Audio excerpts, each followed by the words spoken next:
fake media tried to stop us from going to the White House. But I'm president and they're not.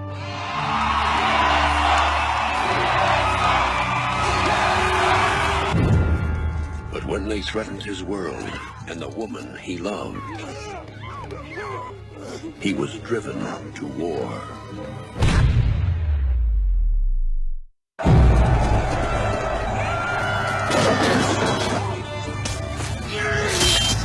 I don't like them putting chemicals in the water. They turn the friggin' frogs gay. Get him out of here. Get out. Go home to mommy. Go home. Bye.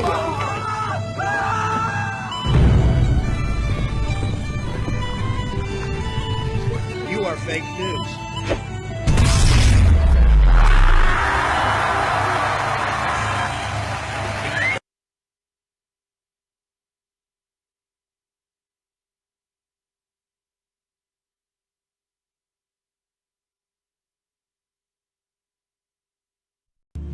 Freedom is the right of all sentient beings. I looked my woman in the eye sockets. I told her straight out. I just said it, man. I said it. I said, bitch, I'm the man of the house. Yeah, you said bitch, though. You called your wife a bitch. Yeah. Is that actually a picture of the Antichrist crying? I like it. It's tasty. WTF Nation Radio. WTF Nation Radio. Take it from me, Ice. You can't just float around space not caring about stuff forever. The voice of U.S. Army. WTF Moments. This is WTF Nation Radio. Shit in the bag, Pogue. This is a public service announcement from C.T. Fletcher. I will not contribute to the pussification of a nation. Get your punk ass out there and work for it, motherfucker. Let's roll.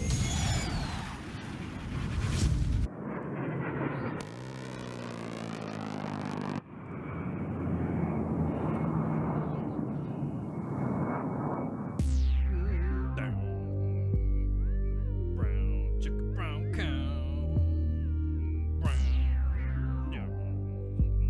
Oh man, what's going on, guys? Broadcasting live from the Functional Veteran Center of Excellence this 23 April 2018. This is the Monday edition with Ice and the Flash. What's going on, man? What's going on? Sorry, I had to throw. Somebody said, "Hey, Ice, I like this video. You mind playing it?" So all my D. Treasy Trump parody videos are coming from someone who is one of the guys that make them.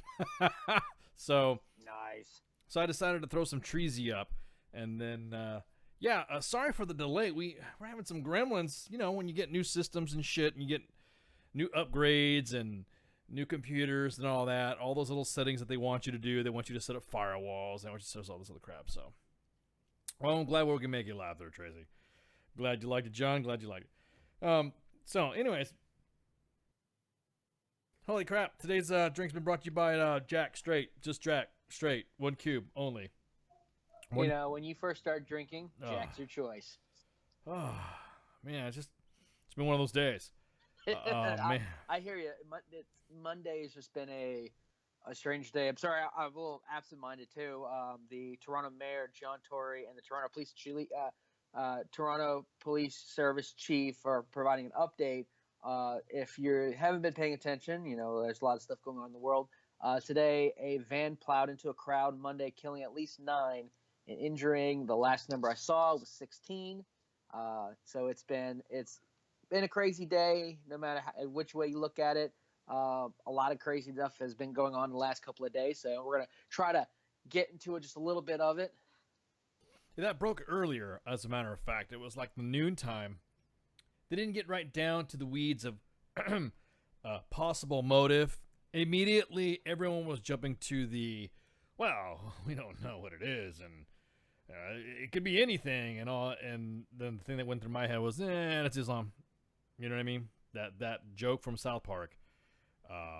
What's up, Joe? It just, I'm not saying that, I'm not being Islamic phobic or something like that. I'm just saying this, using the South Park. I almost said Starbucks because somebody's talking about Starbucks in the chat. A South Park joke that every time something happens like that, then it becomes an Islam thingy or whatever. But anyways, so when it first broke, it was only 3, and it's taken a while to get the numbers right. Yeah, I always tell people, exactly. Whenever anything happens, just take every single thing with instead of a grain of salt, take it with a pound of salt. Because yeah, exactly. The numbers are never going to be right. Correct. When I used to teach social media in some public affairs training, one example I would use was reporting on Fort Hood when we had the Fort Hood shooter with Assad, Major whatnot. And the reporting was so botched because everyone was in a race, to get the numbers out that no one was anywhere close. And there's a lot of bad mixed information. And so I always tell people when it's a kinetic situation, even one like this, where while the action may be over with, the investigation is still kinetic. So you just kind of have to give it a second, and see what happens. But as of right now, as of a minute ago, the reporting of killing at least 9 people and injuring somewhere around 16 to 20. Feel bad for the folks up in Toronto. They're kind of like our little brother lives in the loft apartment. So the loft apartment. There was also straight eyewitnesses. This wasn't one of those shock things where usually an event like this happens and then nobody really saw it and everyone says they came out of nowhere. People were actually seeing this van, which was a rented rider van, hauling ass through the sidewalk, and that's what has everybody freaking out due to the fact that one woman even said that there was even people like women pushing strollers and shit. So yeah, honestly it's a really bad situation.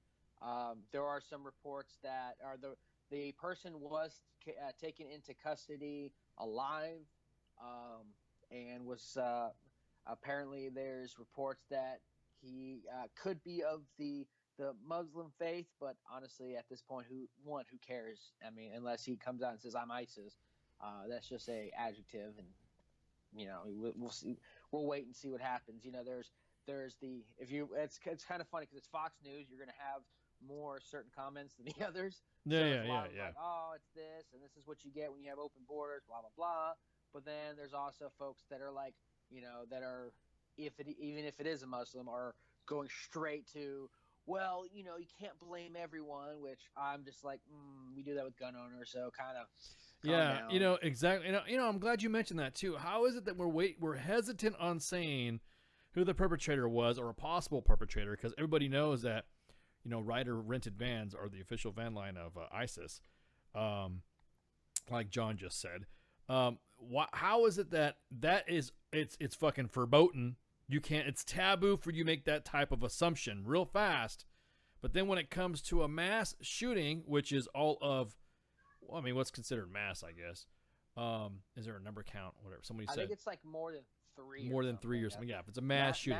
Mass is actually not like as massive as you. Yeah, exactly. And serial only needs to be 3, so. Yeah, exactly. I mean, when I think mass shooting, I think like hundreds of motherfuckers. You know what I mean? That's what I think of mass shooting. The closer to the fucking Las Vegas body count. But you notice how quick everyone was talking about the gun shit immediately. Actually, I've only seen a couple of comments. I've really not seen. I think the gun. Someone is up to some shit because it's pretty fucking quiet right now. You know what I mean? Emma Gonzalez and Hogg and all crew, those crew right there. They've been really quiet. They've been real quiet. They've been quiet for the last 2 weeks or something, and they've been quiet because there have been actual other stories coming out of disproving the whole. I don't necessarily agree with the whole good guy with a gun will save the day, because you also have, yes, a good person could have a gun in a situation, but you kind of have to have the balls to to fight back in order to actually make it worthwhile, and not everyone has that. But still, but moving on, but there's been things happen with guns, and there's been things where their narrative has been I won't say disproven, but their narrative has just been challenged with real life events.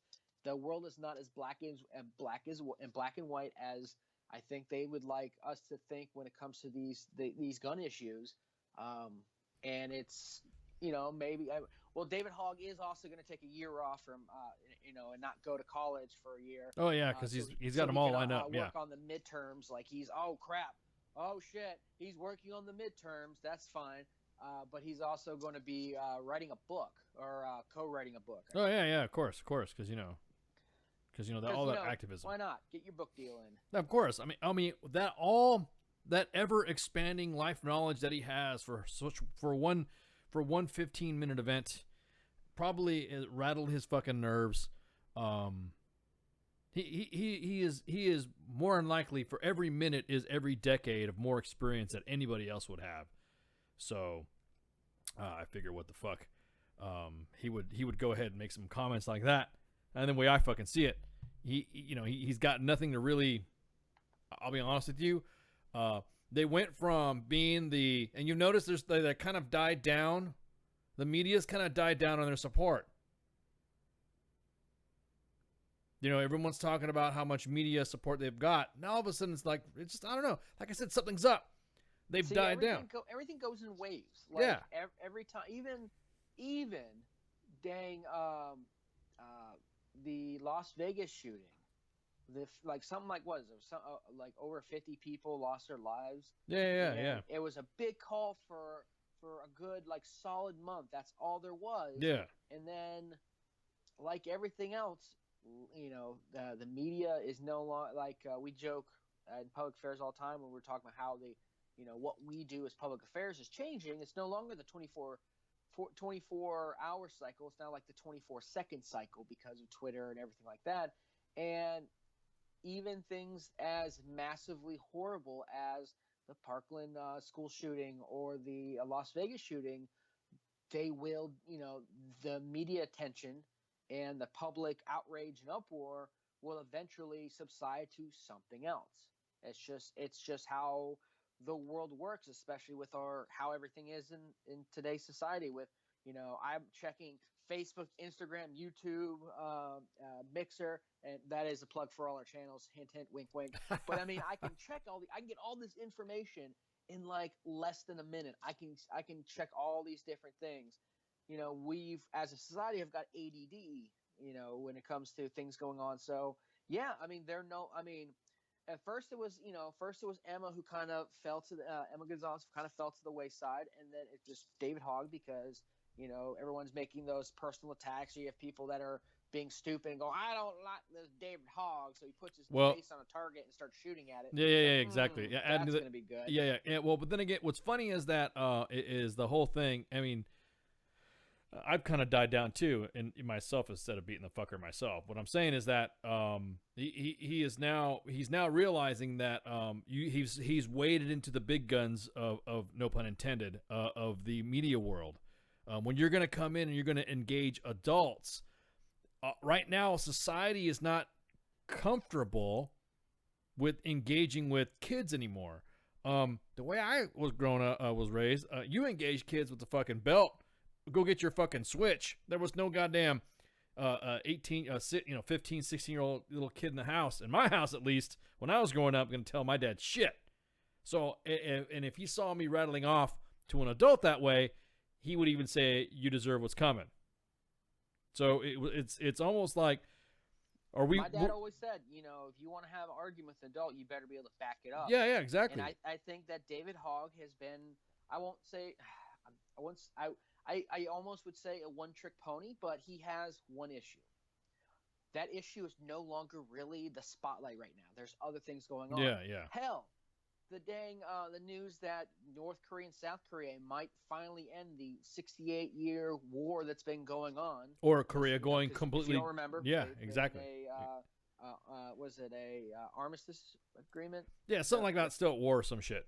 So they're still at war. Technically, we're still at war. Yeah. But so that might be ending. Plus, we actually might be bringing them into the world because there's a chance that they might go, we will drop our nuclear weapons. And Yep.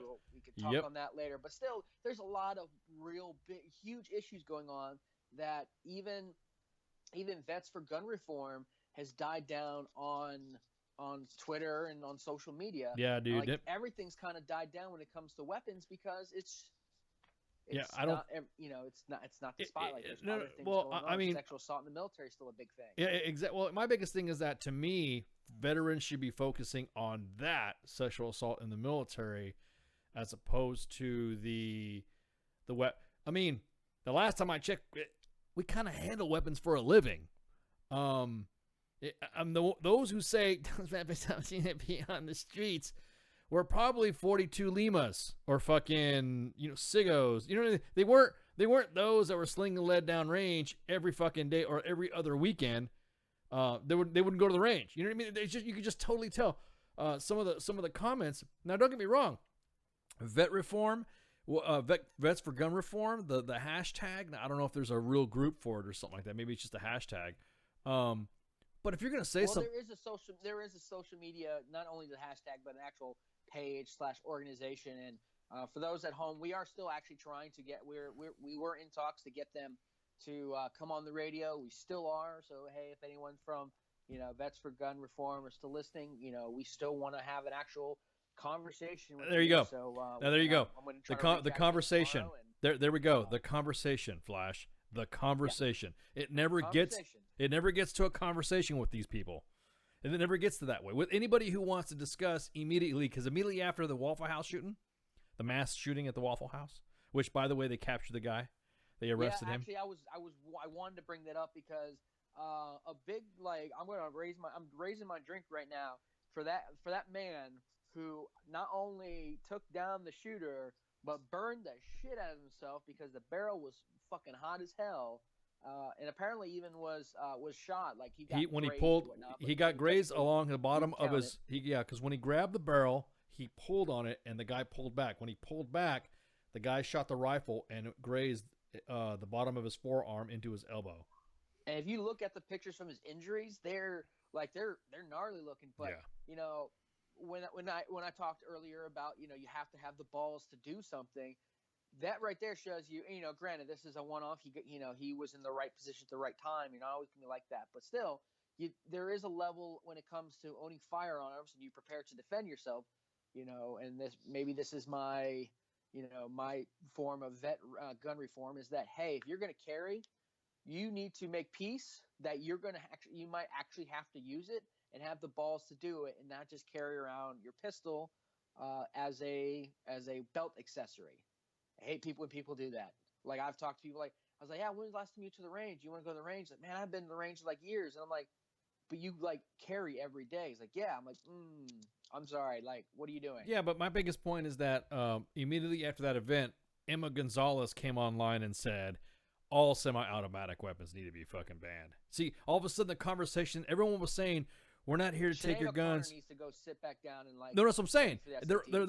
They're all saying we don't need to take your guns. We don't need to take your guns and all that.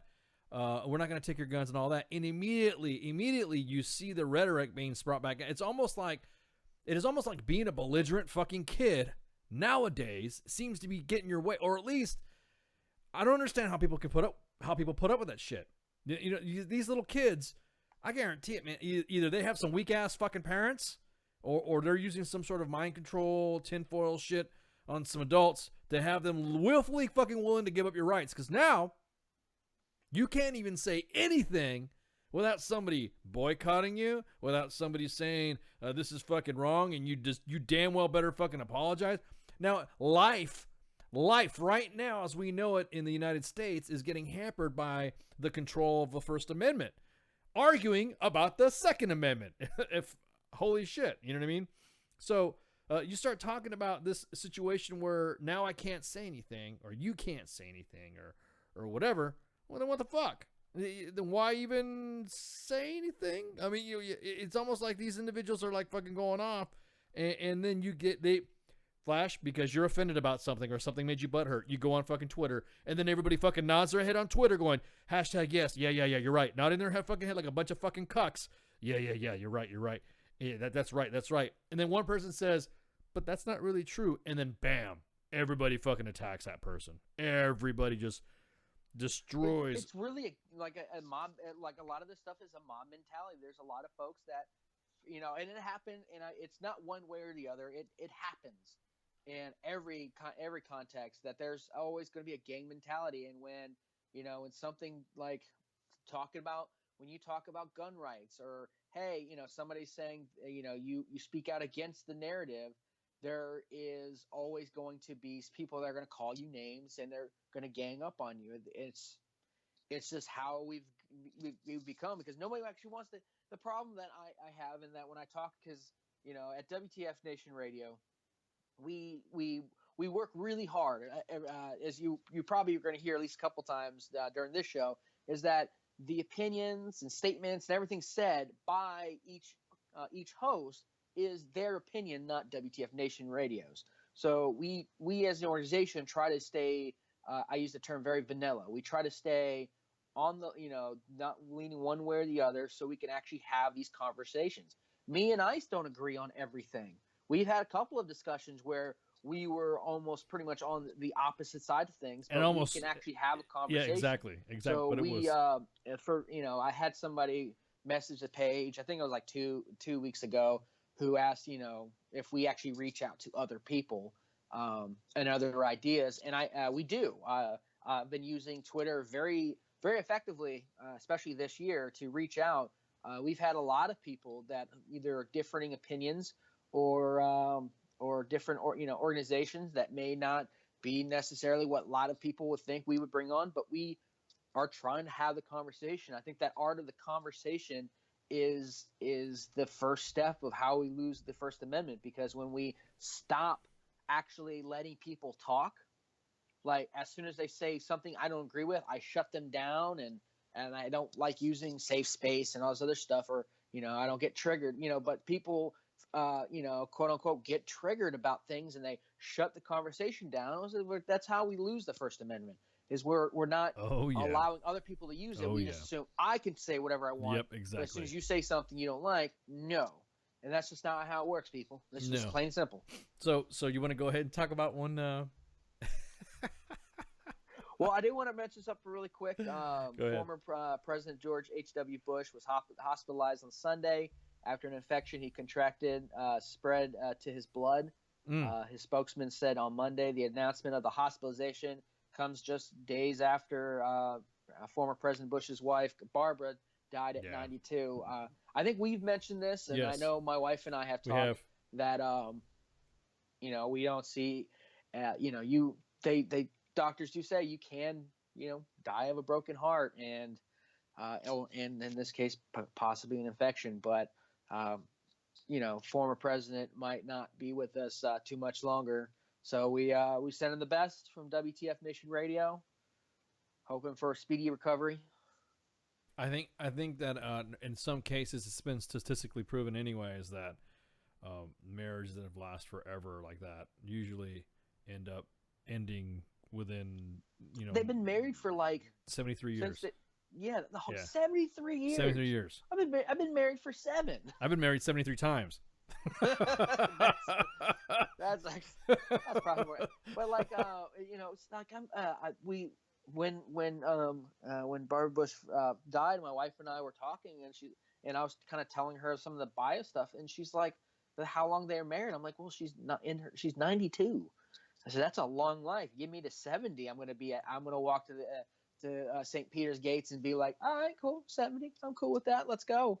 But 92, that's nearly a century, and to be married for over 7 decades. Yeah. Holy crap. Exactly. Can't even fathom it. No, I couldn't. I mean, again, I'd like to. I'd like to get to that point, the 73 years, but I'm just like, it's kind of like when you first enter the Army and you're like, yeah, I want to retire out of the Army, and you look down that road going, man, it's a long road. And then like me, 3 decades later, shit, that was fast. You're like, holy crap. We literally stepped right off the altar. All of a sudden, she's giving me divorce papers. What is this shit? Exactly. No, that's right, Heath. So my freaking my attitude about this whole thing with the going back, we were discussing about the First Amendment. I'm telling you right now, nation, there are forces out there that want you to stop talking, that they want to push their narrative to where now it is almost like the movie Idiocracy and PCU. It is unfucking real. It is unfucking real how much one person can say, oh, I think that's cool. And then all of a sudden it just has a giant fucking roar mob mentality, like you said, in effect. And the next thing you know, let's bring up who we're talking about. Shania Twain. Woo woo. Oh, Shania Twain. See, when Shania Twain first came onto the scene, she was rocking in the country music world. Still rocking in the country music world. Then all of a sudden everybody found out she was Canadian. And as a Canuck, she can out-sing some of the other fucking female country singers, which she wasn't a bad country singer. Not, no big deal. So apparently online, she said straight up, well, I'd vote for Trump. And holy fuck. Social media lit on fire because she said that she supported Trump or she would have voted for Trump. And everybody lost their fucking shit. No sooner than she made that fucking statement, like 3-4 hours later, she apologized for saying that she would have voted for Trump. What the fuck? Shania, stick to your guns, man. Stick to your guns. Man, Shania Twain, I won't lie, I had a thing for her when I was Who didn't? when I was a youngin'. Who didn't? She's hot, dude. Oh She man, is hot. She's hot. Everyone was busting on her saying that she fucking she could. Oh well, the way she's singing auto-tune. That's the way her voice is. Some of it was auto-tune, but then when she was in a concert and she was singing that shit, everyone was like, "Oh shit, she's got a fucking good voice and she's hot." Oh man, Shania Twain, hang on. Oh. Such love, such joy, such ecstasy. So much pleasure in my mouth. The hell did you get that? Oh, just anyways. It's weird, So she has to she apologized for saying something that would be like in general conversation. You know what people use Twitter for? They shouldn't use it for general conversations. What I'm noticing. That's why I don't want to get on it. Twitter's become I'm just here to make political Yeah. hashtags Yeah, and that's stuff why- like that, or dog on people. That's why no one can actually mention anything without pissing somebody off. Yeah, that's what Jose fucking tells me. That he's like, dude, get Twitter. I'm like, fuck that, dude. He's like, Twitter, the way I see it is, you just can't have, oh hey, look at this is cool, without motherfuckers just coming out of the woodwork saying that's fucked up because you said it was cool. And it could be like you yourself had went to like fucking art school and you finally learned how to paint that vase and a fucking flower on canvas, and you're like, oh, look at that. And somebody would say, that's misogynist, racist, blah, because you painted that flower in the flower pot the way it looks, and blah, why has it got to be yellow and it's black on the inside? People freak the fuck out. See, I had somebody, I was comment because on my own personal Twitter handle, I'm a huge Yankees fan, which, hey, Yankees are up 4-0 over the Minnesota Twins. Hell yes. But anyways, I had mentioned that Didi Gregorius, who has been on a tirade, he's got the highest slugging percentage in the American League, and I think in all of Major League Baseball, but I know definitely American League. I said, I made a mention, like, man, that boy can swing a bat. I said, and he's fast as hell. I said, he's the redone Derek Jeter. Or something along those lines, because I think Didi Gregorius is while he's the old one with all these new rookies coming in, even as soon as yesterday, he's awesome. I'm a big fan of his. So I put that out there, and immediately somebody retweeted it and said that I was making slave comments about. Because you said Didi boy. Gregorius. Because you said boy. Because you said boy, right? Yeah. That's just how I talk. But I'm like, yes, that you're right. I made a slave comment. Congratulations, you're retarded. But you said retarded. Stop it! You said retarded. No, I can't say that either. Can't say retarded. No, what I'm saying though, Jose put it like bluntly, is that while Facebook is something that you can hide behind like a page or something like that, Twitter is more point to point. So you can literally tweet that person and tell them they're fucked up. Like if you wanted to tell I guess him and who's that other dude? There was a comedian that he showed me a screenshot. Christopher Titus. Remember him? Yeah. He and Christopher Titus went back and forth. I didn't know that he was going back and forth. He's like, "I check this out," and it was civil, but I said, "Is it that? I mean, can you really like fucking tell Christopher Titus to go eat something? You know, go tell him to eat a dick?" And he's telling me he's that fucking. It's that point to point on Twitter. Hell, I had a conversation with the current first baseman for the New York Yankees, Tyler Austin. I mentioned something about Tyler Austin last year because I'm a big fan of him. I hope he does great things. And I made a tweet about him saying how he had like an awesome game. I think he hit like a 3-run home run and like went 2 for 3 or some crap like that. And his mom actually liked it and retweeted it. And then I said, hats off for having your mom rocking for you on Twitter while you're playing baseball. And then she even tweeted back. I was like, this is awesome. Well, see, that's like, what I'm saying. You can do this stuff. I've had it's point to point. Tim Kennedy like my. I mean, you can. It's that easy. You can really, you could tag someone.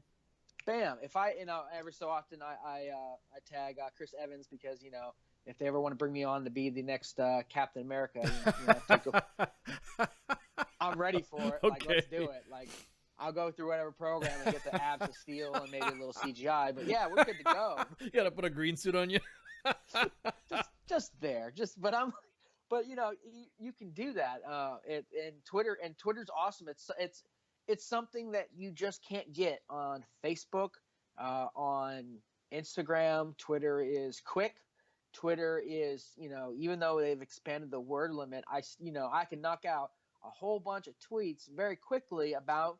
Hell, I could be watching the game right now and be tweeting and tweet like 4 or 5 different ideas within like a minute or two because it's that quick. Is it that quick? I mean, is that as far as the algorithm, they'll get it that instant? It's not like Facebook where it cycles through and fucking refreshes and then posts on. You know what I mean? Is it like that or no? It pops up and then it's just kind of like a long I guess I saw this thing where they kind of had like this long thread of all these tweets coming in. And it's just massive, and it's not like Facebook where things survive a little bit longer on Twitter than I think you do on Facebook. Of course, the more followers you have and the more interactions you get, the better your tweets do. But even me tagging Chris Evans or the Yankees or anything like that, my tweets already go farther than probably some, because the Facebook algorithms have been kind of a bitch, but they go farther, easier, and you have a potential to be seen by not only the person you're talking to, but the community.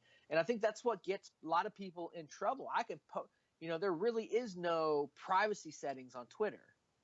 Like there's really not what you on Facebook, where if I write some racist, bigoted, or uber liberal or whatever thing, I write it on Facebook, I can make it where only my friends can see it and they can't even share it. You can tighten it down where no one's seeing this. Hopefully, no one's seeing this. Or you open it so the world can see it. Twitter, guess what? You're on the world stage of social media. You're not on. So when people tweet stupid things, all of a sudden somebody who has like 83 followers tweets something. All of a sudden that shit is blown up and they're getting fired from their job. It's Twitter's just a completely different animal. It's a lot easier for you to, it's hard for you to do fake names and stuff like that on Facebook, but on Twitter, they're like in the veteran community that's on Twitter. There's one guy I've deducted that he's a company commander right now. There's a couple of PAO types that are also hiding behind some other alias and stuff like that. Yeah, I got you. It's kind of crazy. No, Jose gave me how Twitter is. Jose is trying to get me on there because I guess I want you to get on there because I think you'd have a great time, because sometimes there's conversations where I'm like, man, I can't comment because I'm under the WTF page and I don't, I am dedicated to keeping us as neutral as possible on things that we have an organization decide to stay neutral on. But you as yourself can do what the hell you want. If somebody comes on and says, Jose's stupid, you jump all over it because I know Offset Monkey does, and in Oh, Jose, WTF about Godzilla and Yeah. Oh, Jose just throws. And Jose. I see some of his tweets that he throws on there are fucking vicious. I'm like, and you like send him that, and he's like, yeah, dude, fuck him. Whoa. You know, he's got connections, man. Jose don't fuck around. So he was just commit. Well, he was getting with me. Was it? Yeah, that's what I'm saying. His inner circle is fucking, you know, all up in the, you know, because he all knows the big bosses and all this shit. But damn, he's they've been you know, they've been trying to figure out who the fuck Jose is forever and a day. But he doesn't care. He'll go on there and tell somebody, hey, you suck, or this and this, and the next thing you know, they're like, Jose said I sucked, yay, and he gets a follow. I'm like, what? So there's some in it, but you know, while they say all those great things about Twitter, and no, we're not sponsored by Twitter, but hey, we are broadcasting live on Twitter, thanks to Periscope. I'm on these shameless plugs today. Of course, man, keep but going, bro. It's also the easiest way for the mob mentality to jump all over somebody.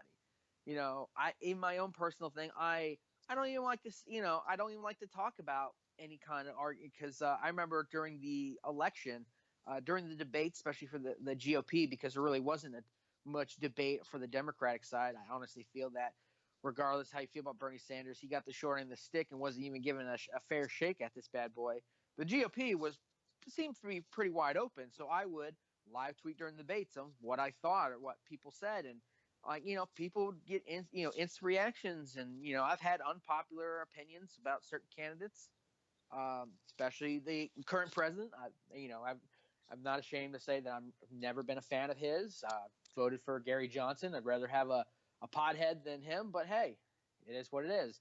Yeah, what's Aleppo? So it's, you know, but you know, Twitter is the easiest way for you to get you say something against the narrative or against the crowd. The crowd jumps all over you. Folks that have 2 followers on Twitter all of a sudden get a chance to take a shot at you along with everybody else, and God forbid. Yeah, that's what Jose was saying. A lot of times people get their shit put on ABC News and Yeah. CNN because Jose, it's super unpopular. You'd be surprised how many people they have that will find out who you are. That's God what Jose told forbid me. You have a government connection or Yep. anything like Yep. that. All of a sudden, they're like former employee of the ex-government government office. Yeah, exactly. Is a racist bigot or something like that. Which, and my thing is, don't say stupid shit that you don't want to get in trouble for. So, but you can't have conversation. I could say, I do not like Hillary Clinton as a person, and I did not like her as a candidate. All of a sudden, I hate women. I'm against this, and everyone throws their context to what I'm saying, and Twitter makes it just quicker to do it. Yeah, see, that's my thing. Someone would misconstrue something that I would say, and the tweet would. I mean, Jose already said. But I think the one thing we have is that we have, it's our job to have a bit of an amenity to what we do. So who are they going to come after? Flash, or not Flash? ICE from WTF Nation Radio. What are they going to do? Give us publicity by blasting us on CNN and Fox? Bring it on. Yeah, exactly. No, my biggest organization doesn't like the president. We don't care. Yeah, exactly that. No, I just we also don't like Rocky Road ice cream. Put that on there too. Yeah, exactly. Kaz says that he called the Duchess a baby factory on Twitter and nobody jumped his shit. So I guess people agree with him. See, that's what I'm saying though. He's only kid number 3. Yeah. Well, my point being though is that that's my biggest. Fifth in line for the throne, and I guess somebody made a mention that now Prince Harry is now like 6th in line, and even J.K. Rowling, who if you don't know who she is, she's the author for the critically acclaimed and my favorite book series, Harry Potter. Not ashamed to say that. Love Harry Potter books and movies. Even came out and said Prince Harry has never thought he was going to make it to to be the king of England. So y'all keep throwing that. I threw in the y'all for me. I'm paraphrasing here, but she pretty much was like, "What are y'all talking about? Harry doesn't care about the throne. He's banging a former actress and model and shit. He don't care." Man, Prince, you don't like being a royal, especially being a Miss Princess Diana. I remember when she died, and I was a kid, and it was really sad. But I mean, for being there's being a royal, and then there's being the royal that Prince William and Prince Harry are. God, what a life! What? I mean, they do military service, and which is he does military service, which is badass in its own right. But the man can pull any ass he really wants to. Let's be frank. He can walk in any bar and not have to pay for a drink. He can go, hey, I want to go watch a football game. He can walk in anywhere. He gets a box seat. Didn't have to pay for shit. Sure, he does anyway, because he I think Prince Harry's a stand-up guy, even if he is English or whatnot. But still, what a life that is. Holy crap! What do you do? He just gets to do what he wants, though. I'm the prince, and I'm about to get married to an ex-movie star who's pretty damn hot. Man, life is tough. I'm not going to be king, but I'm not actually going to have to work. Man, what will I ever do? Yeah, exactly. My whole point being is that if I get on Twitter, I'll be fucking. Everyone's got squares. I'm gonna be banned like within the first 24 hours because I don't even know. Just some of the shit that people say to Jose. I don't know how he has the patience with him not trying to find out where they fucking live. You know what I mean? That's what fucking.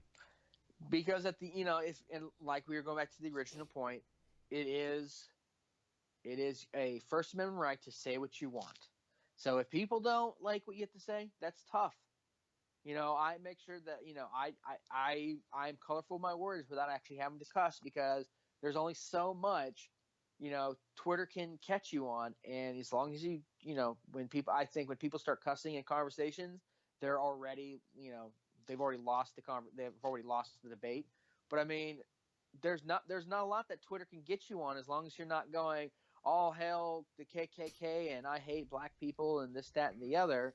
Unless you're saying stupid shit like that, you're good to go. Yeah, exactly. So if you make someone cry a little because you make them feel bad about themselves, or poke holes in their argument that they will fall on a spear for, hey, if they want to report you, Facebook's not like or Twitter's not like Facebook, where they're just gonna drop the hammer on you so quickly. I've said some things to make people all kinds of upset and pissed off, and they still haven't kicked me out yet.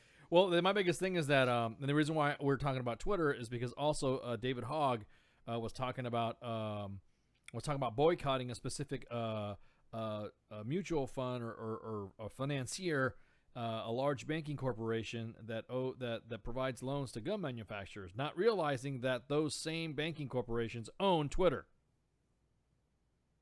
So he's pretty much saying his clout when it comes to what he can, and I know we're going to have to break it in a little bit, but his clout when it comes to calling for boycotts is now become, at first he's like, oh, we're going to boycott this. And there's a little bit of boycott. There's a little bit, but we're going to boycott this. And everyone's like, yeah, sure. Okay. Not like Starbucks, which is like, good job, Starbucks. Yeah. Oh my God. Yeah. Exactly. But I mean, there's, he comes out and go, we're boycotting tuna fish because tuna fish oil is used for gun lube that makes these AR-15 killing machine gun things go. And everyone's gonna be like, go away, dude. Yeah, exactly. Well, that's what I'm saying. That's my biggest thing. Go on Twitter. Here's your bottle. Let me put a exactly. nipple on it for you. I want you to go suck on that and go away. So, we'll take a break right quick, and then we'll come back top of the hour, because we went on only, believe it or not, one subject. We have more shit to talk about tonight. So well, we've hit like 2 or 3. We've actually hit like 3 or 4 in the mix. Oh, crap! Baby Flash is losing his mind. So we'll take a break right quick, and then we'll be right back for the second part of Monday Edition with Ice Flash Shots.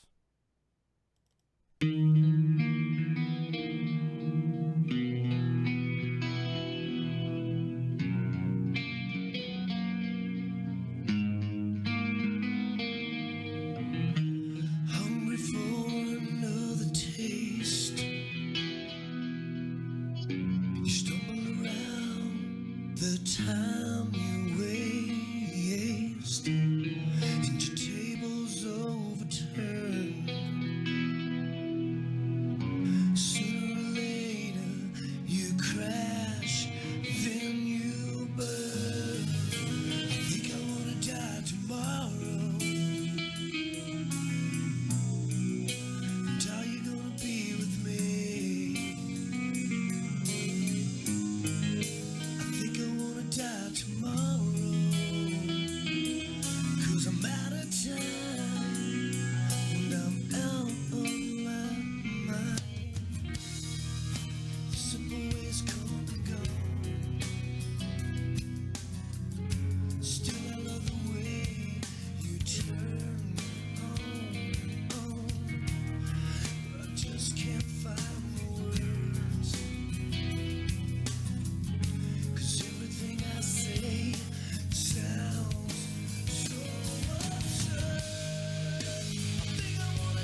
I'm here determined to stop this future atrocity. This station is now the ultimate power in the universe.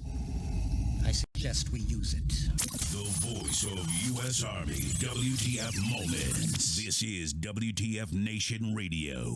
I find your lack of faith disturbing. Good evening, boys and girls. This is Tim Kennedy. I'm a Special Forces sniper, a Ranger qualified Green Beret, a UFC fighter. Please listen to us and the shenanigans that we're going to say. We will insult you. There will be racial slurs. We will be sexist. We will offend you. But there will be magic, and a unicorn will be raped. So enjoy the show. Thank you for listening on WTF Nation Radio. And we're back. Part dose of the Monday edition with Flash and Ice on WTF Nation Radio, broadcasting live from the Functional Veteran Center of Excellence on this 23 April 2018. Hey, real quick, we just want to thank you guys for supporting us and hanging out with us on Saturday and staying up with us doing that ghost shit.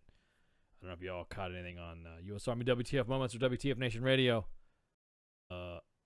Fuck that. Seriously.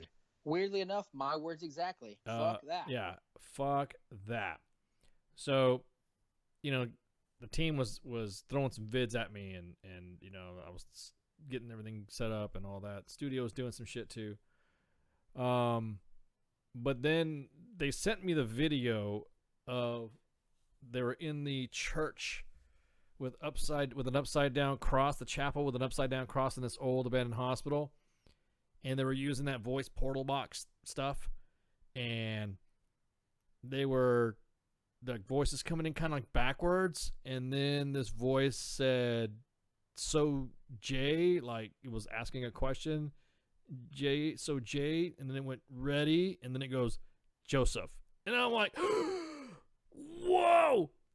I had to go up there. Sorry. So if you guys see that video, check it out. That's one of the voices projection on there, and it would appear that some of what it was is the nuns that were inside that chapel did not like individuals with tattoos, and being the fact that, I don't know, the majority of the team's all tatted up, would appear some of the nunnery there had something for some of that J ready. And did I mention fuck that? I'm sorry, like the problem is I actually do believe in that kind of stuff, but yeah, no, me too. How do I put this?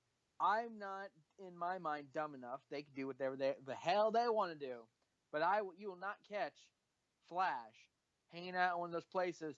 Not only being there, I can understand, like, shit, I'm stuck out in the middle of nowhere. There's a house, my car's broken down, it's raining or whatnot. It's the start of whatever horror movie, but actively going, yeah, willingly, I'm going to go into this place that I know is haunted. And not only that, call out these sons of bitches that are still hanging around them, that have been hanging around for a long while, and call them out. Nah, I'm good. More power to the gang. You know, Minx, Spanky, Pookie, J Ready, and the folks at dang it, I forgot their name. R.I.P. Rest in peace, Texas. Is that it? No. Something like that. I don't know, because I'm like, to me, you didn't want to have anything to do with it. They are, because I don't even want to be like, I don't want any reason for anyone to come up on me and all of a sudden getting haunted because I even was talking about this on the radio. Dude, that was my thing. I was reviewing video. How do you think I felt listening to all that shit and all that, and all of a sudden hearing that? So Jay, Eddie, and then Joseph. I was like, so exactly. I'll be exactly that, Joe. I'd be busting caps. I would unload. I totally forgot they were doing this. So then all of a sudden I'm getting all these videos and stuff, and you know I'm already pretty inebriated at that point because I was drinking with my wife and another couple, and I'm like, what the hell is this? And I'm like, I lost some of the context of what the hell I was looking at, and all of a sudden hearing some of these creepy things, and I'm like, what the hell's going on?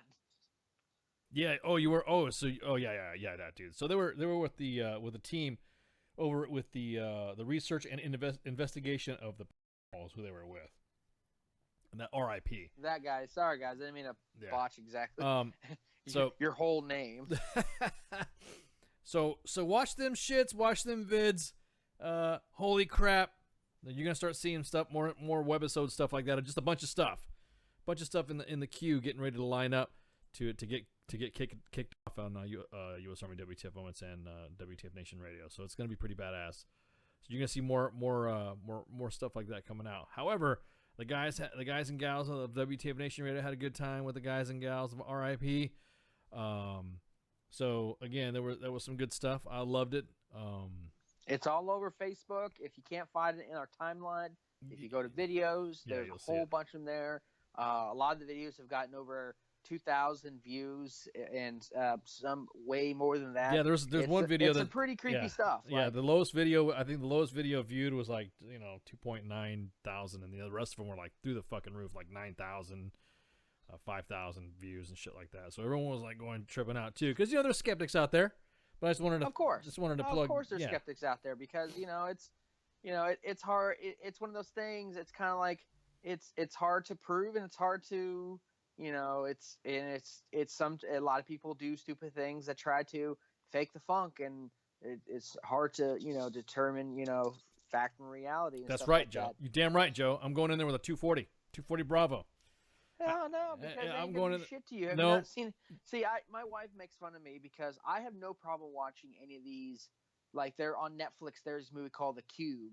It's so crazy or whatnot, and I highly suggest it. It's one of those. It's almost like a B movie with like trying to be like B movie budget, trying to be an A movie. But I watch all these different horror movies and these slasher movies, and she's like, they don't freak you out. I'm like, no, because I'm not really worried about a guy in a mask who apparently can't die after 7 freaking deaths coming back to kill me again or try to kill me again and again. I said, what I do believe in though, and this as Jeepers Creepers, I am a Christian, and I'm not one of those Christians that just go, oh, everything is angels and sunshine and totally disregard the other side of the Bible that talks about, hey, there's demons. a lot of bad things. That's out right, there. demons. That's right.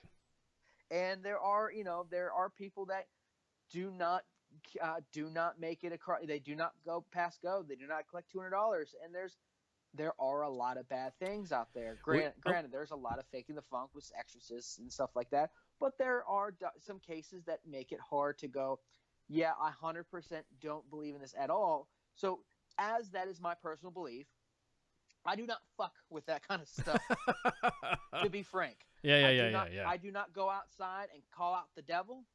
I do not try. If I hear a creepy noise, I don't ask who's there. If I know no one's there, I try to live in my blissful ignorance that there's nothing. Because every so often I feel that, like, I won't lie. When my son was a baby, or when he was like around where my daughter is now, around 8 months, he would sit in his little bumbo chair thing, and he would just talk to a corner of the room. Yes. Maybe I did that too. I would sit there and just stare at him, and my wife would be like, "What are you doing?" I'm like, "Yep." He's having a conversation with somebody. He's like, Yep. What do you mean? I went, he is not taking his eyes off of that area of the house. Yep. At the time, we lived in a little Yep. ranch in Texas, and I miss that house. But I'm like, he has not stopped talking to that corner, and it's not like he's just jabbering away, which my little one, the littlest Flash does. She'll jabber away, but sometimes she even does it here, where she will just start, no one be in the room. Oh yeah. She'll just chat away, and Yep. I'm like, yep. I fully believe, like, my wife is convinced that her grandmother hasn't, truly went on, and there's been some weird things. That's a long other story. And sometimes even my wife gets that presence that her grandmother is still around. And see, here's the thing. And apparently she doesn't like me. Apparently in the afterlife, she still doesn't like me. This came out in a Ouija board thing with another long story between my wife and her sister. But still, I thought you said you didn't believe it. Well, go ahead. It was your wife and her sister. Okay, go ahead. I wasn't there. Oh, okay, I wasn't okay. there. Okay. I had no part of the Ouija board. All right, I wasn't just checking. in the same state. Oh, gotcha. Okay. Because if I've already said, like, I had a friend of mine who wanted to bring one over. I told him I would fight him at my front door. Don't play that game. I don't. But the movies, like The Exorcist. The Exorcist is a fucking creepy movie, regardless if you believe it or not. But those movies that deal, like The Rite with Anthony Hopkins and stuff like that, movies that deal with these kinds of, those more religious type horror movies, those are the ones that scare me. Like The Conjuring, those ones scare me more than than Freddy Krueger and Michael Myers ever did, except Child's Play. That movie still scares me to my core because I was forced to watch it at 7 years old. Oh my God. But outside of Child's Play, I will be like The Conjuring and The Conjuring 2, both movies that I thought were done really well from a movie point, and they scared the shit out of me. And like that like when you turn off the movie and you're still like, okay, I need to turn something just for sound because now I'm freaking out in my own silence. Yeah. But Michael Myers shit like that, no, you know, Jason and all these other, not so much. But I also believe that there is something else. But going back to my point, I don't fucking call them out or seek them out because Lord knows I'd find them. Well, see, that's what I'm saying. Don't want to do that. If you look at one of the videos, there was a video where there were some they're like, hey, what happened in here? Like, walked to a room and they had one of those spectral thingies that had like energy things, and there was some spirits doing the brown chicken brown cow inside this one room, and apparently the story is that there was a psychiatrist who was involved with the patient and someone else, and you know there was a stabbing and fighting and all sorts of shit. So when they show up, it was almost like you're seeing the scene. Just watch the video; it gets posted. It's almost like the scene's being recreated where you see two people doing the brown chicken brown cow, and then the next thing you know, another spirit's walking in there, and they're saying the RIP people are saying, thank you, like thank you for giving us a show. I'd be like Mac on fucking Predator. I'd be fucking lighting up a goddamn minigun. I'd fuck that room up. There would be nothing left if there was some brown chicken spiritual shit. But it was funny. It was that they, you know, watching the team, everyone's like, oh, hey, look, oh, that's pretty funny. Ooh, it looks like they're doing something there. And I'm like, whoa, fuck that. I know. Hey, power to Minx and Jay Reddy and Pookie. Yeah, exactly. And Spanky, yep. And that organization Yep. for, you know, it's good that people do, you know, and it's cool that people do that. That's awesome. Like, one of my favorite places in the world is Savannah, Georgia. It's also one of the most haunted fucking places in the fucking U.S. and in the South, especially in Georgia. But best believe I don't fucking go and try to find those places because my cousin tried to get me to do it one time. It scared the hell out of me because I'm pretty sure I had somewhat of an experience. I don't remember it very well, but I remember being scared out of my wits. So in the spirit of that, I have a thing where I live, you know, if I have spirits that have been hanging out, if my grandmother who died during 9/11 is still around, which I think she sometimes comes to visit me because I feel that presence sometimes.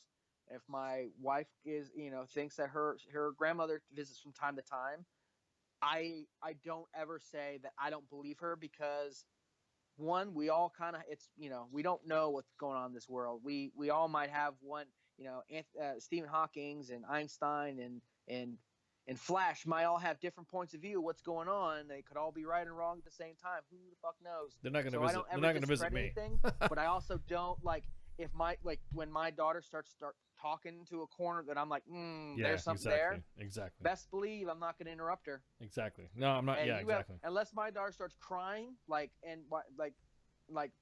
horror crying, I'm gonna let her have that conversation. I hope they're talking about the Yankees or something because I ain't gonna interrupt it because I ain't gonna get pissed off. Like, that's more power to those guys. That is some freaky shit.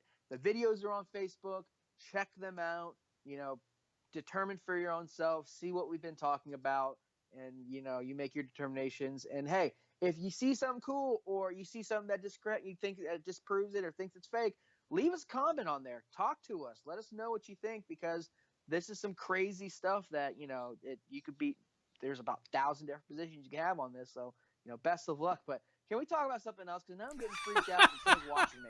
Okay, well, we just want to thank RIP for hosting us out there, and there's going to be more events and shit like that. What I'm saying though, basically, is that Flash will not be at any of them. No. What I'm saying though is there will be webisode like events on US Army WTF Moments and WTF Nation Radio posted, so that way you're going to see us out in the community. So you'll be seeing us out there.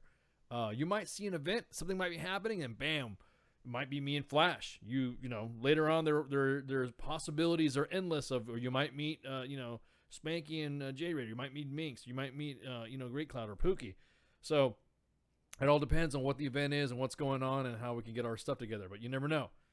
That's what I was talking about. I was just talking about the content. I guess I should say the subject, not the content, if that makes any sense. What's happening? All right. So, anyways, sorry about that. Didn't mean to freak you out, Flash. You might want to go, like, I don't know, throw some chicken bones in front of your door or staple a cat to your door or some shit to fucking. No, see, that's still. I just was full ignorance. No, I'm gonna. I just gonna rub the cross on my arm and just say, maybe leave out a shot of whiskey for anyone who's hanging around. I don't know. I just go on with the bad selves as long as they don't wake me up from. I just don't want to be woken up from any sleep or whatnot, or have some like creepy shit. Because I've already told my wife, like, what movie was it? I know Amityville Horror and stuff like that, which is still one of the originals, one of the scarier movies I've ever seen. Oh yeah. But like, you keep bringing it up, dude. When that shit starts going down, like before, like the tree tries to eats the kid, and the skeletons in the pool and stuff like that. But already freaky stuff going on. First, after one time, or The Conjuring, where they're in the house and things are going down. The first time, second, but as soon as I'm actually seeing shit like floating and doors slamming, we're packing up and we're leaving far away. Like, hey, we're gonna drive until because I'll be wired. We're gonna drive until I make it to California if I'm on the East Coast. Like, we're going. Bye, Felicia. You keep bringing it up, Flash. I was going to go into the next subject. Next subject. You keep bringing it up. Oh man. Okay. So real quick. So do we have the numbers for Super Troopers 2? The actual box office. I know they've been what people are saying, surprise smash, and don't let anybody fool you about the stats between Super Troopers 2 and that other chick, that Amy Schumer movie, Fat and Pretty or something like that. Yeah. That Super Troopers 2 surpassed that. Everyone was like saying, because I guess they want Amy Schumer to feel better about herself or something like that about her movies, because nobody wants to watch them now. But Super Troopers blew her out of the water when it came to the fucking box office. There was another movie that was reigned, I guess, in the first, but they were second. So during the weekend opening of 420. So congrats to the crew at Broken Lizard. Appreciate you guys also giving us some shouts out too, because I guess Eric Stolhansky is pretty he's appreciated. I mean, he answers every tweet, answers every email, answers every like, answers every Facebook like, and all that. So that's pretty cool, because I've seen some metrics on the Facebook page for US Army WTF Moments and WTF Nation Radio of him thanking, or throwing a like on some of the stuff that we've thrown on there for them. So it's really awesome. Really happy for those guys too. They did say, however, they worked out this this budget. There could be some future projects. Another one I'm kind of hoping for. Instead of Beer Fest, there's going to be another one called was it Weed Fest or Pot Fest or whatever? Pot Fest, yeah, yes. Yes. If you watch Beer Fest, the very end, you'll know. It's kind of like the Marvel after the credits. Exactly. You gotta watch. Yeah, exactly. Oh man, I love Beer Fest. Beer Fest is awesome. Only because my family's German. They fucking all the German stereotypes. My German family hated. I loved it because they're German stereotypes. You know what I mean? I was fucking loving it.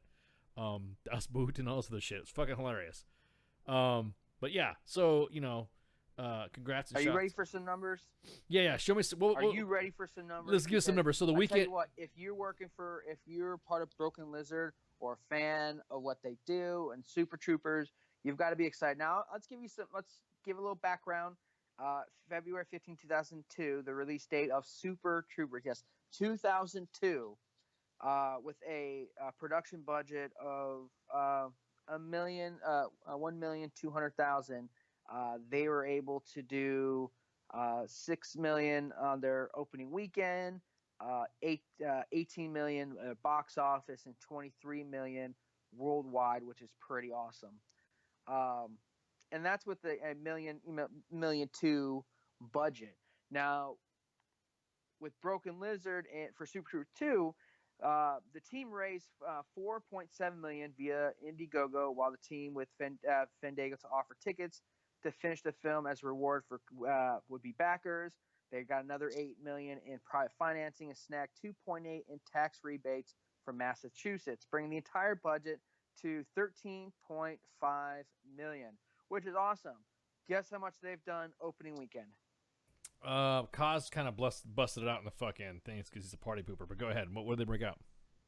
So the numbers I have here, they broke out opening weekend $15,181,624, and a little bit more worldwide. But they always say in the movie industry, if you at least make your money back, you're a successful movie. They've already surpassed it, and it's just been opening weekend. So they are doing pretty awesome with a $15 million opening for these guys, which is pretty freaking stellar. I think it's badass. So congrats to the gang over at Broken Lizard. That was awesome. And so they were. So what was their placing? So they were. What was it? So the number one box office this weekend was what? Number one box office, man. Because they were number two. They came in second. So I was just curious to see who the number one was. Oh, I think The Quiet Place took back over number one. Okay, so The Quiet Place, that's right, it did. That was, I remember. Yeah, so it was A Quiet Place? The Quiet Place took over number one. There's been a lot of, and it's weird because Rotten Tomatoes gave it only a 35, gave it a splat or whatnot. But yeah, they've come in, their reporting is 15.2 million so far.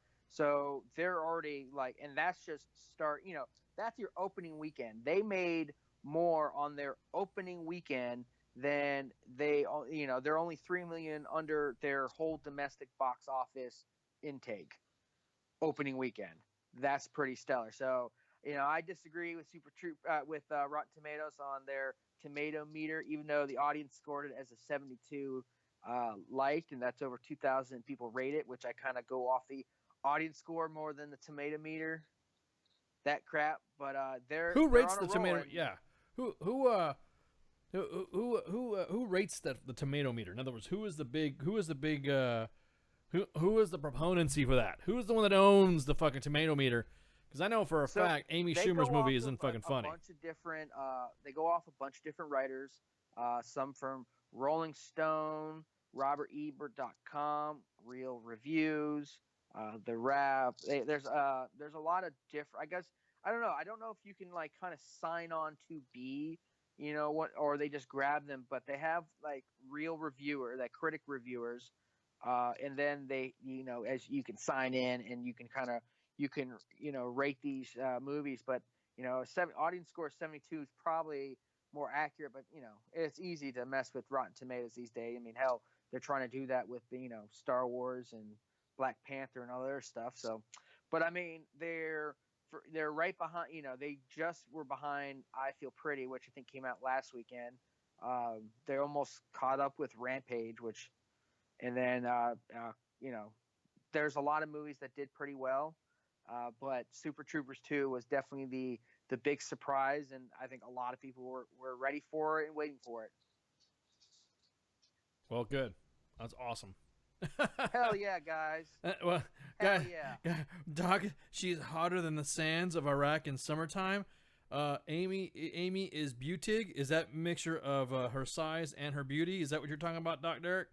I think when she was first breaking out, her fucking jokes were funny and callous, just like Daniel Tosh. But then all of a sudden, she decided to become all crazy, fucking whatever political type shit. You know what I mean? She went, dance from a monkey. It's hard as a comedian to stay popular very, very long. What's his name? Damn it, whatever that guy, that one comedian that everyone liked and then hated in the early mid 2000s.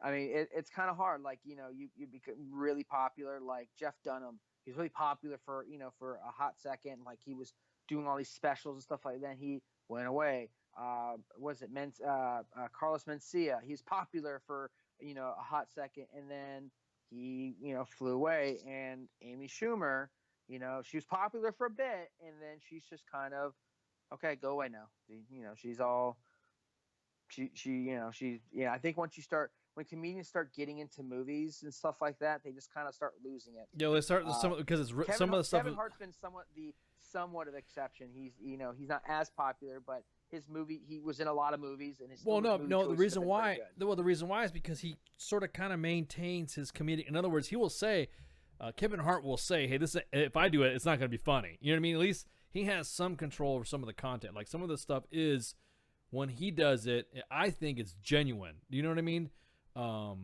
All the other ones, it almost seems when they're scripted for them, because the writer thinks if Amy Schumer or Dane Cook said that, then it would be funny, and then they're given the line. Dane Cook, that's what I was thinking about. Yeah, super fucking popular. Yeah, exactly. Started doing all these movies, Good Luck Chuck, and all exactly, crap. exactly. And then finally, that annoying piece of shit went away.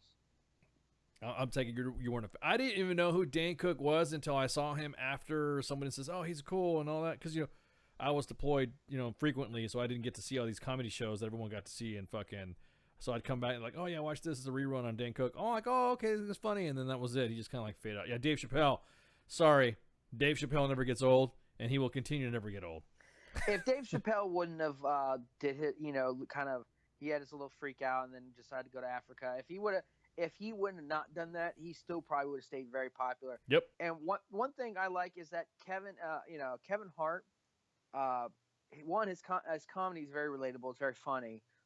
But his movie choices have been pretty well. Like, if you haven't seen it already, and I don't really support sequels, especially for like time-honored movies that just shouldn't have sequels or whatever, Jumanji will be the exception to my rule of I don't really want sequels to time-honored movies that don't need sequels, because Jumanji 2, with The Rock and Kevin Hart and Jack Black, was actually pretty fucking funny. Like and they had some good nods to the original and Robin Williams, but the movie was actually generally different. It took Jumanji, took in a little different direction without taking it way off base, but made it a little more modern and was pretty fucking funny. Yeah. So if you haven't seen it, go ahead. That's a red box. That's a download or tactically acquire, whatever you want to do. But it's a movie worth seeing.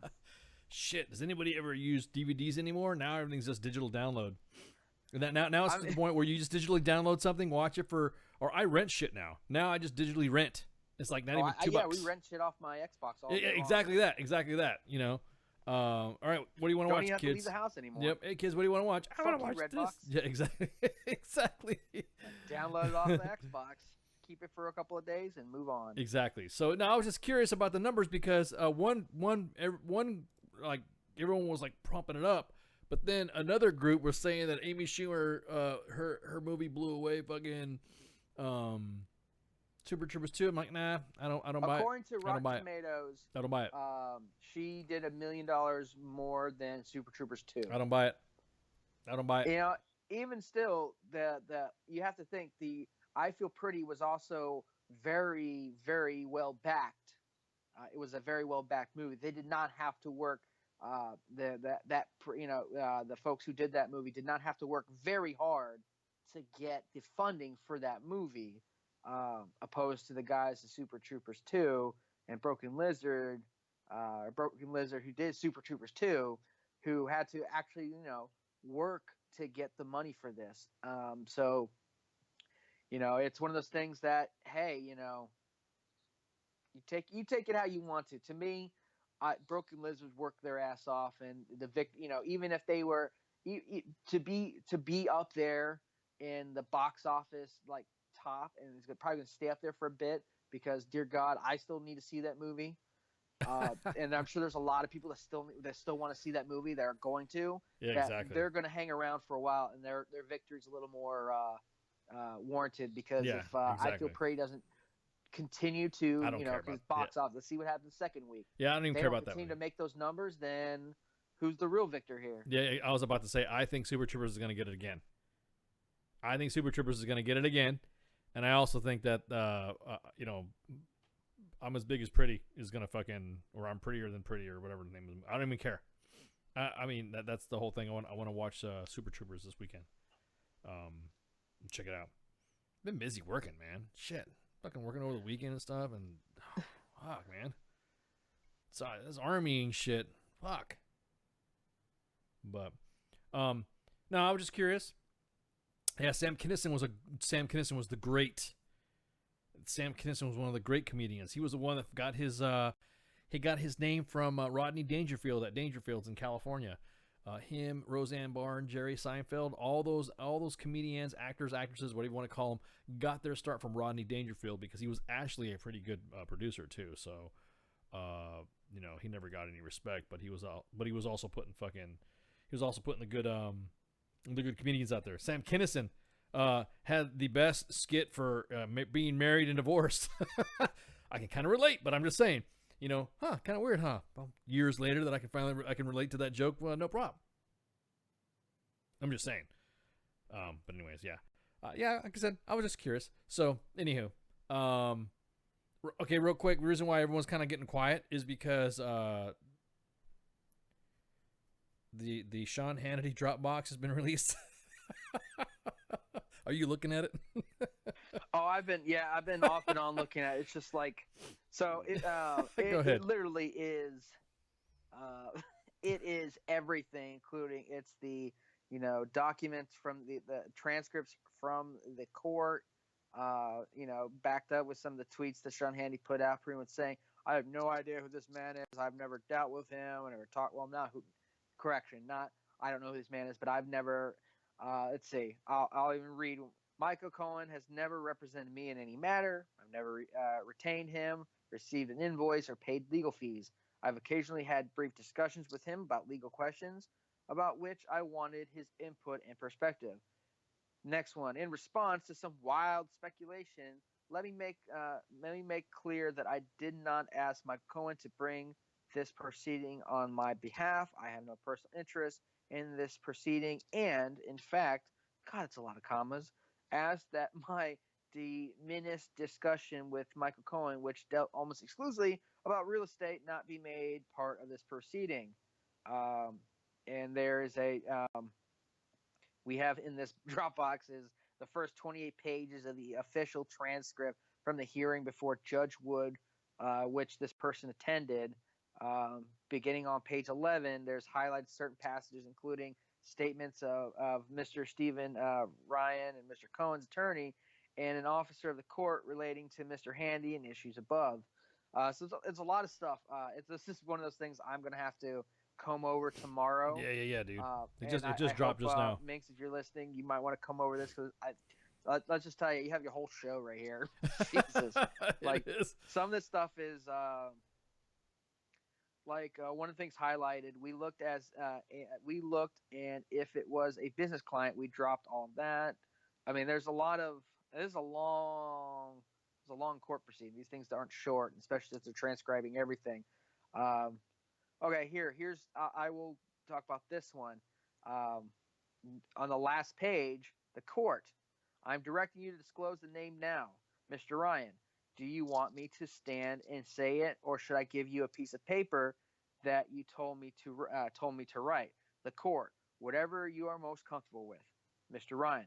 The client's name that is involved is Sean Hannity. The court. Thank you, Mr. Harrison. Judge, to continue just responding to what. That just stuff doesn't matter. But there you go. It's right there in the court hearings. Mr. Ryan. The client's name that is involved is Sean Hannity. So. Sean Hannity. Oh my. Tracy's like, oh my. Oh my. Who wants the Dropbox link? Oh man. That's some fucking crazy. That's some shady shit, dude. That is some shady shit.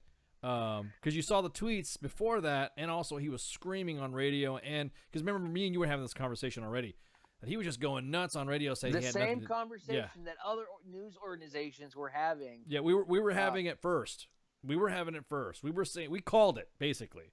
That we even said that there might, we would probably bet. We should have bet, man, because we were right. WTF Nation Radio always gets it right. We only fuck up one time. That's when we We- that one I time know what you're talking about. We were a day early. we were a day early. Oh, that makes me feel bad. Yeah. So we But admit, it is kind of strange. I won't. I like to think that we're both pretty smart people. That's why people listen to the Monday edition is because me and you are pretty smart. But I mean, it does take a real hit to Fox News' credibility, especially Sean Hannity's credibility. He didn't disclose it to anybody. He didn't disclose it to his viewers. So for now, how can you take anything he says to be fair and balanced? Which Fox News is so trying to be fair and balanced, regardless if they are or not. Now they've had a lot of turnover for stuff. Sean Hannity just might, with those the transcripts coming out, and he's been saying all these are lies and stuff like that. Well, apparently under in a court, he told the court Sean Hannity is another client.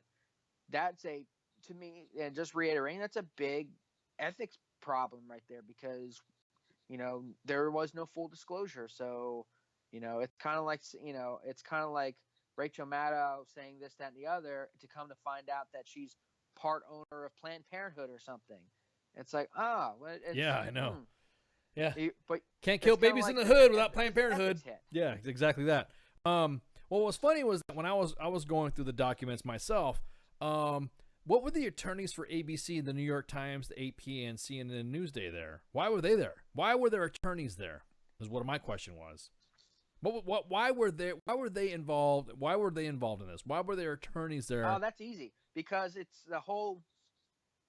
Everyone's trying to get these information, and sometimes, especially when you're trying to do, sometimes when you're trying to do freedom of information requests and stuff like that, and people fight back, that these companies, these news organizations that have on retainer some pretty banging lawyers, it's not like Johnny Crockett or anything, but still.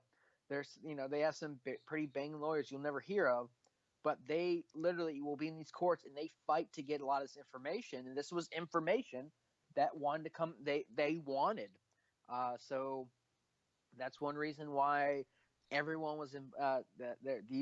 This group was so big and so full of extra organizations because they probably were part of the proceedings. And I have to read more to see how much they were involved, but you'd be surprised how these guys will be part of the will try to be a part of things just to make sure the information that comes out. Yeah, but it also comes out to show that those news organizations were all up. You know what I mean? It was almost like they're trying to find a fucking crumb. Oh, by the way, it's pinned for your pleasure in the Facebook live chat. That dropped to the Dropbox, because we're not going to talk about shit that it's ribbed for your pleasure. It's ribbed and pinned for your pleasure, exactly. I'm sorry. There's fucking way, no fucking way that we're not going to have any fucking shit we're going to be talking about right now without you, the WTF Nation, finding out what's going on as well. Because he was talking about hypocrisy, media hypocrisy, a witch hunt. And blah, blah, blah, blah, blah. There's no way, blah, blah, blah, blah, blah, blah, blah, blah, blah. But he's also my lawyer, too. What was that, Sean? What was that? Nothing. It's only a witch hunt until they actually get proof. And, I mean, while... Does Sean Hannity being a client of Michael Cohen actually matter when it comes to Stormy Daniels or the Russian probe or anything like that? Nope. Doesn't matter. Nope. But it does. All it did was it opened a brand new, new story. It opened up a brand new story. Now, and honestly, for Donald Trump and dealing with Stormy Daniels and everything, honestly, it opens up another distraction for a little bit. But when it comes to for Fox News, your showman, your the center ring and your 3-ring circus is now under fire. And honestly, especially this stuff, breaking and everything, how do you keep this man on? That's what I'm saying. So it's it has nothing to do with exactly that. Yes, he's our client. Exactly that, because he's been saying on TV about media hypocrisy and all that. Now, had he said in the beginning, hey, oh shit, we just got fucking, oh man, someone just cut fucking Flash out. Oh shit. Fucking deep state, bro. Deep state. Fucking, you there, man? Yeah, I'm back. I got all excited and I clicked the wrong button. Okay. All right, cool. Just want to make sure. So anyways, it's when you're going on the news and talking shit about standards, morals, and hypocrisy, and you leave out that fine fucking detail about because you know, had he not said anything about Cohen getting fucking raided, or had he just said, you know, Michael Cohen's been raided, and I have used his, and he said in the beginning, if he had said this, and I had used his services before as a lawyer for previous stuff, blah blah blah blah blah blah blah blah. I don't know what they're trying to do. Maybe this is a witch hunt. And had he said it like that, I guarantee it, there'd be no fucking drama with that shit. There would have been a little bit of, Sean Hannity used the services of Michael Cohen, but then that'd have been it. Moved on. Bye-bye. His silence made it a story, and his fighting back and calling it fake made it a story. Yeah, exactly. And that's another thing, too, because he tweeted on the 16th of April that he's never represented me in any manner. I've never retained him, received an invoice, or paid a legal fee. I have occasionally had brief discussions with him about legal questions, and I also want his input. So what does that mean? So now he's saying in response to Wiles, let me make it clear, I did not ask him to bring his proceeding on my behalf, which dealt exclusively about real estate. What the fuck are you talking about? The guy's not a real estate lawyer. I don't get it. So when you talk about hypocrisy and all that shit, lay it all out. Lay it all out. Because now you just like literally, who are you part of? Are you involved in this? Maybe there was some information that was given to you. Maybe we should call him up. Or maybe the special counsel should call him up. Because now it seems like the special counsel's talking to everybody. I'm surprised we haven't gotten a phone call from the special counsel just by talking about this shit. Even Zuckerberg. You guys have mentioned Michael Cohen on. We're going to need you to come over here for some questioning and talk about the Russian probe. And step out the car, please. Step out the car. Just we're asking a fucking question, because that's what happened with Zuckerberg. Everybody that has been questioned, everyone that lately has been in front of Congress, have you provided a statement to the special counsel, to Mike Pompeo, by the way, who's been confirmed as or has been passed by the Senate to be confirmed. Hasn't been confirmed yet.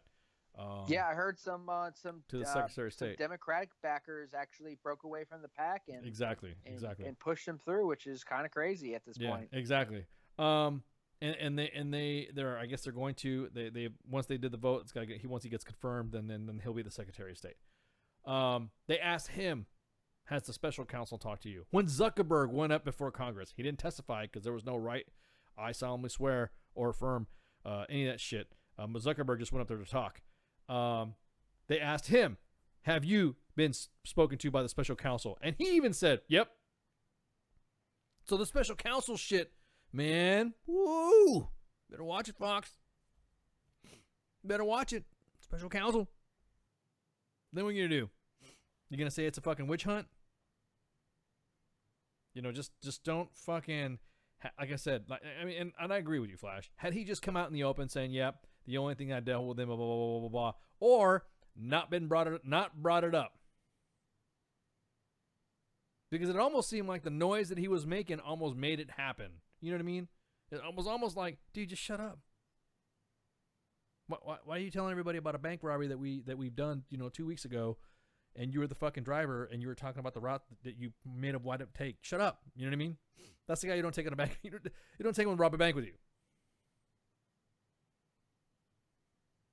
I love it. Hey, some breaking away for a second. Some quick information. Go for it. So the Toronto Police Service have they named the arrested male. His name is Alec Menasanian. He's a 25-year-old. Apparently, he's a student. Was a student at Seneca College in Richmond Hill, Ontario, Canada. The numbers are 10 dead and 15 injured. There is some information out that says that after speaking with top security officials, based on the information to date, there appears to be no national security connection to the horrible event in Toronto today, meaning that it doesn't appear as of right now that this man is really tied in with any kind of terrorist organization. So this could just be a crazy one-off. But if we get any more information tonight, we'll be paying attention and we'll see how it goes. But again, that is the information to date. So don't come quoting me, saying I was wrong 2 days later when they come and say, "Oh yeah, after doing some deep digging, we found out something." So. Where was this guy from? Where was this guy? Yeah. No pun intended. Where was this guy from? He's a student from where? It just says he lives in Richmond Hill, Ontario. And he's in a student visa, right? Yeah, it doesn't say if he is it doesn't say if he's an immigrant or anything. It just says that he lives in Canada and he goes to college there. So the rest of the stuff is still kind of muddy at this point. What's his last name again? How do you spell his last name? Let's see. Of course, hold on. I have to hit my history. I've got to wave through all the porn. There we go. I'm kidding, actually. But yeah, right. My wife just gave me a look. Its first name is Alex. Last name Minasane, Minassan. 25 years old. Guilty. From Richmond Hill. And, they're going off his LinkedIn account. Of course, for a lot of information. Yeah. Because he's totally innocent. Yeah, he's a Syrian refugee at 25. He's a child refugee, right? From Syria. Is that what you're saying? No, I don't want to say that. I don't want to say that. Yeah. I got nothing yet. Yeah, I know. I'm just saying that's lately that's been the MO. But okay, all right. That's He was driving a white Ryder rental truck. Yep. Damn, another rental truck. That's what I'm saying, another rental truck. So okay, all right. So thanks for the update on that one, Will. But I think I think there's some shady shit with that. That's just me. So again, I'm not gonna whatever. Somebody who purposely drives a van and runs over people, and is running after cops and all that stuff, or fighting with the cops. Yeah, you can't sit there and say, "Oh, he's all fucked up in the head" or something like that. I think there's more than that. So, I mean, whatever. Shit, it's already fucking top of the hour.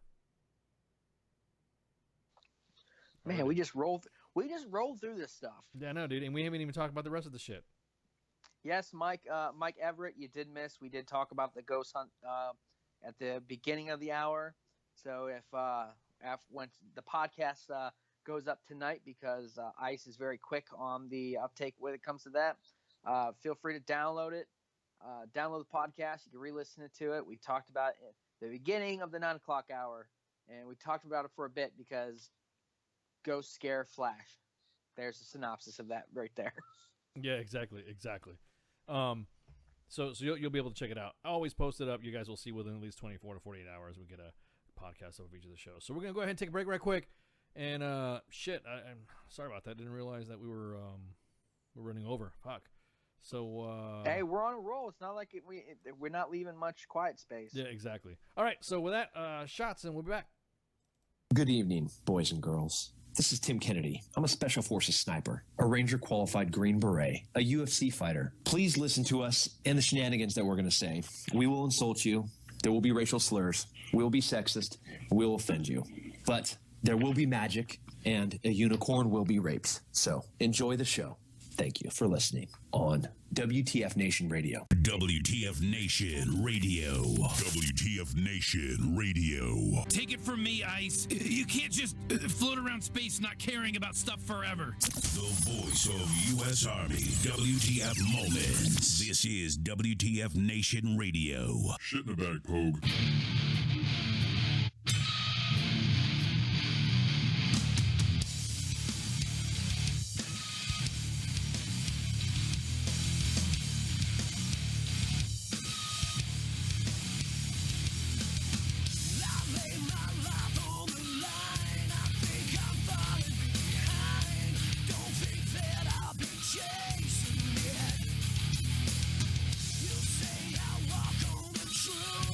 But I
flashes.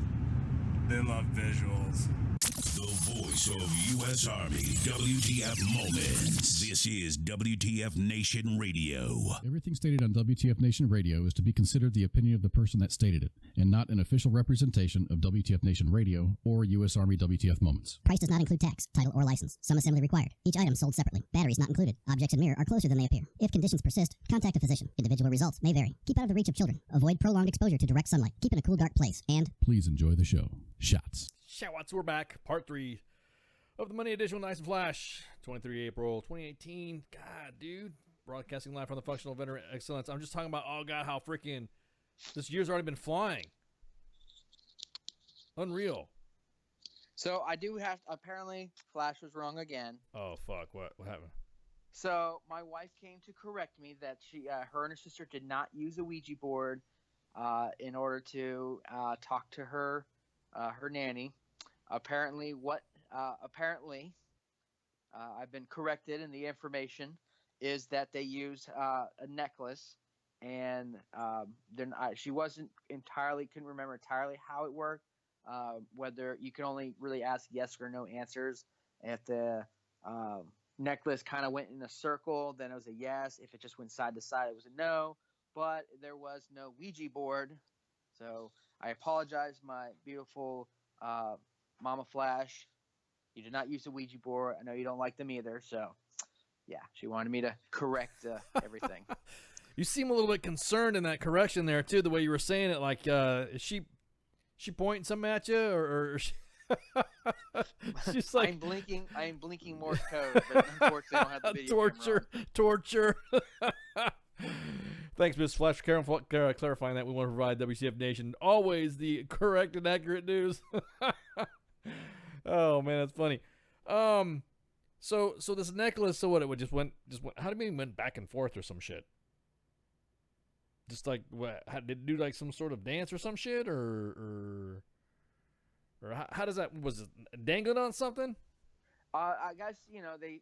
She said that you use something. I guess the way they did it, or they were taught, or whatever, was to use something that that the person owned. So it was a necklace that her nanny owned, and she told me that it was weird that I guess her sister could feel a weird presence on the necklace itself, kind of moving it. So not a Ouija board, but still equally something Flash will not ever partake in, because again, don't want to give an answer I don't want.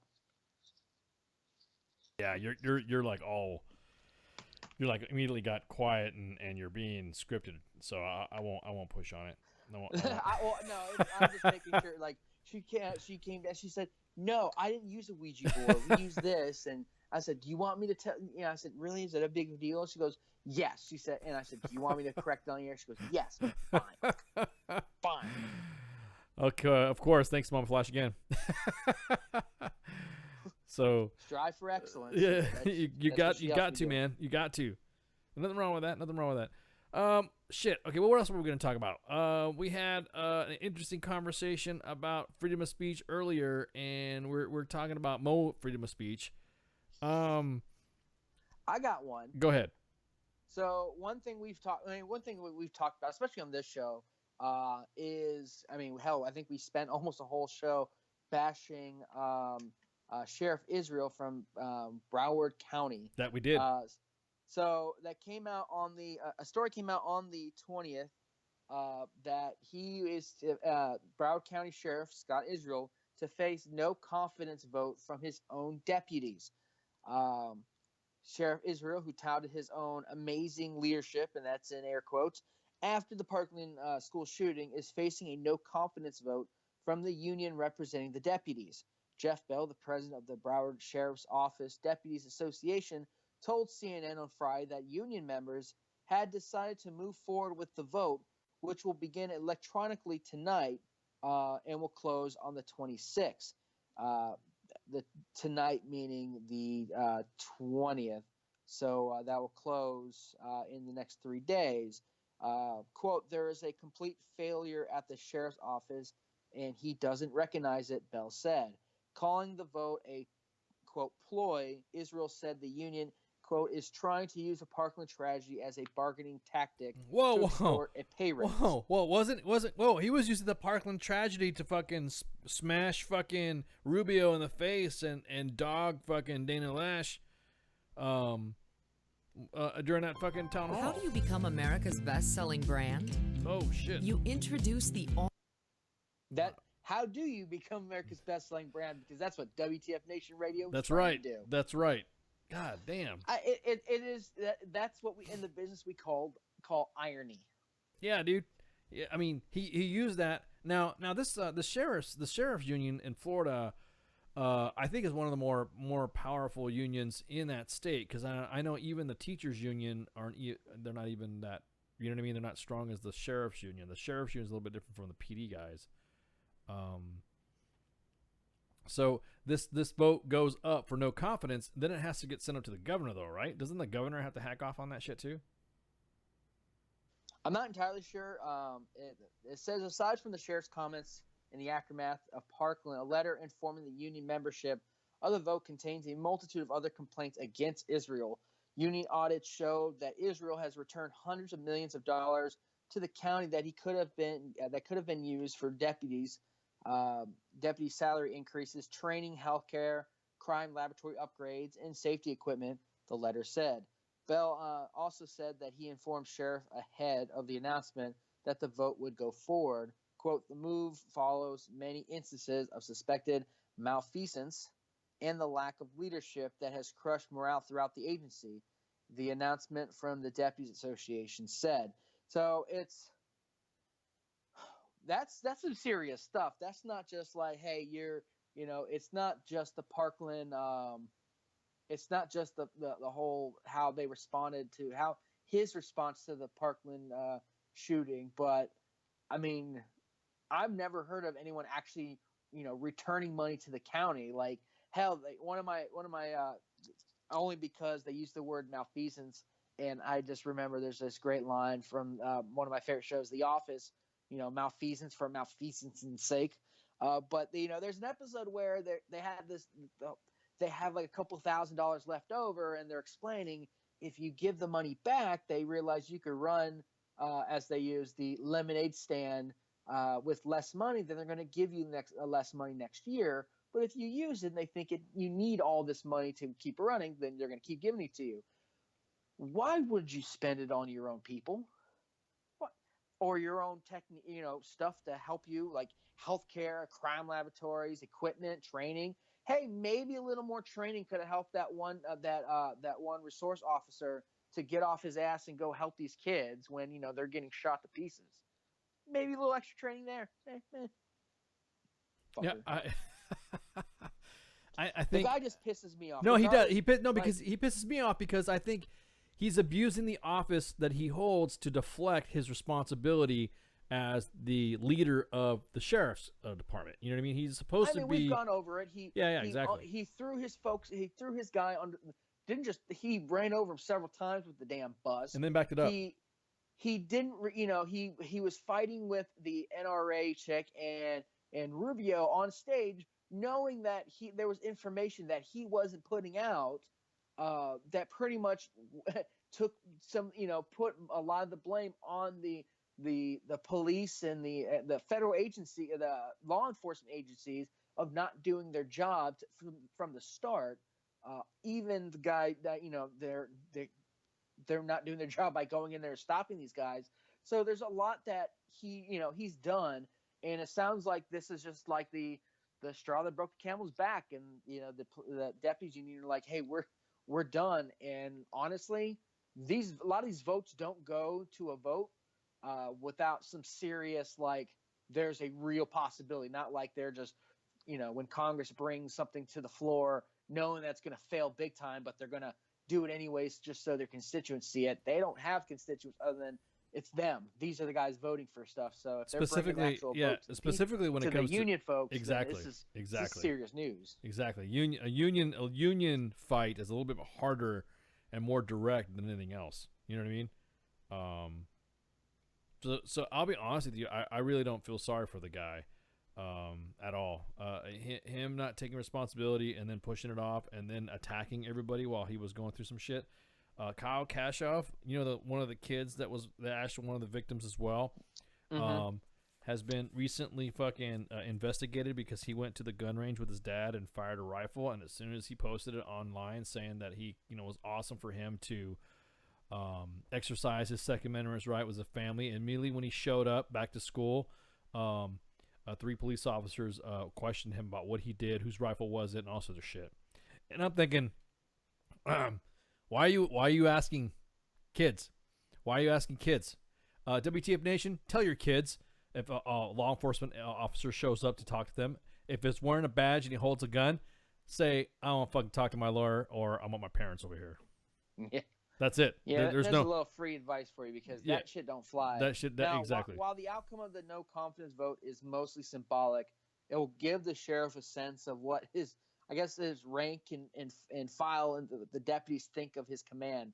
Bell said some of his best supporters are being most vocal against him. The morale has just disappeared, and it's really just gone.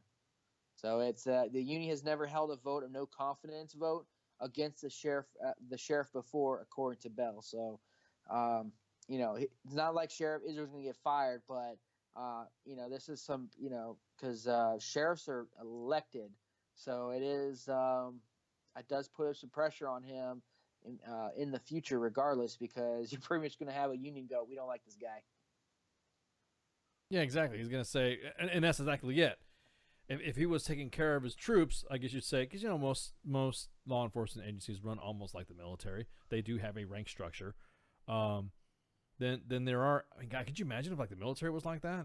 If the military had a union for somebody like fucking, fucking Colonel Admiral or fucking General Petraeus or some shit like that.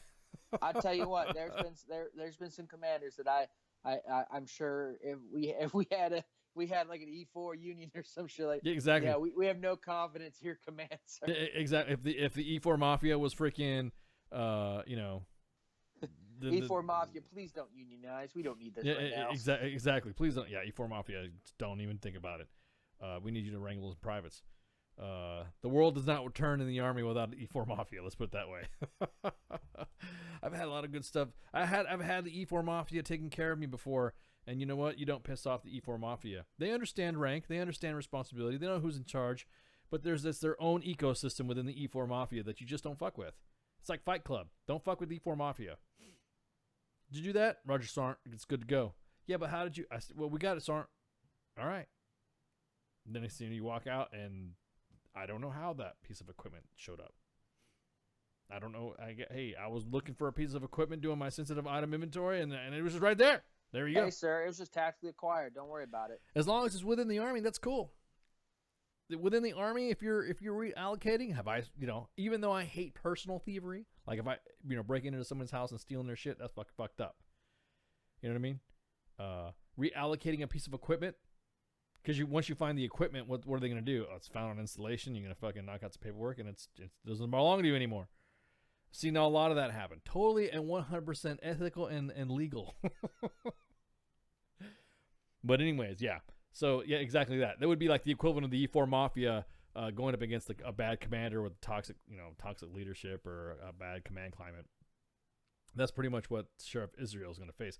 Which, if I think the governor is already outspoken against him, the senator's outspoken against. I mean, there's a lot. He just doesn't have a lot of people in his corner right now to fight it. I honestly don't expect him to. I don't expect him to resign, but I honestly either he's not going to seek re-election or he's going to just not win. He's just there. I don't believe he will be the sheriff of that county after this term, for one reason or another. Yeah, I really don't know. And if he does, then there's going to be some fucking then that's their fault. I mean, that whole fucking situation just went out of fucking control anyways. That's the way I see it. Just the whole everything. And I don't want to get in J-Rady's territory, but there's just so much fucking tinfoil in that fucking whole thing and so much corruption. It's unreal. I mean, it's unreal. Fuck that shit. So, anyways. Okay. Let me talk about Kanye West. The reason why I talk about She give me money when I'm in need. I won't lie. I'm not a huge fan of his, but that song is just, to me, it's funny as hell. And you got Jamie Foxx sounding like a young Ray Charles. Yeah, dude, come on, man. There's nothing wrong with that. That's the Kanye West song right there of that's shit. I don't even know if I can get in trouble for playing it. No, I think I'll probably get in trouble if I played it or something like that. We'll get muted. I could sing it. She take my money when I'm in need. Hey, this is covered under fair use, so Exactly. Facebook, you fight us, I'll beat you. Yeah, we'll beat you. There we go. That was less than 4 seconds. You can't even mess with Exactly. us. I've read the rules. I've done fair use law and stuff. Exactly. Back off. Because it's used for educational purpose and to bring reference to, we're not making any money off of it, Kanye West. I think we covered our bases. Oh, man. No, hang on real quick. Everything stated on WTF Nation Radio is to be considered the opinion of the person that There we stated it, and not an official. There we go. So, Kanye West. If you guys don't know who Kanye West is, okay, whatever. Then you're living on a rock. I mean, even my kids know who Kanye West is. Even my, you on, old man, you don't know who Kanye West is. Just my nephews and my nieces. They all know. He married one of those Kardashians with the big ass and shit. One of them, yeah.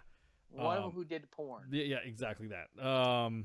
Whatever. Well, shit, that's most of them at this that's point. about to say, yeah, exactly. Even the mom. So the thing is that he has been controversial on a lot of issues that he's on a lot of things. He's come up on the net and has said something that just everyone is like, oh, what the hell,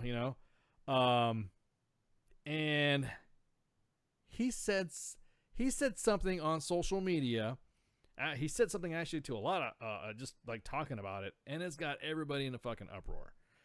I guess there was like a video award or some shit like that. There was some fucking, I don't know, American Music Awards back in the day, and it was between Taylor Swift and Beyonce.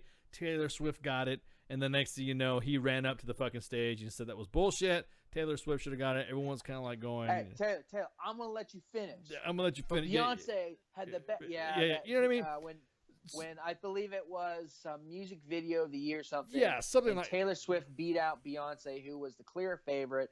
And in the middle of Taylor, like I think she had just started, he literally walked up on stage and interrupted her. Pretty much, he said pretty much everything I said. Yeah, exactly.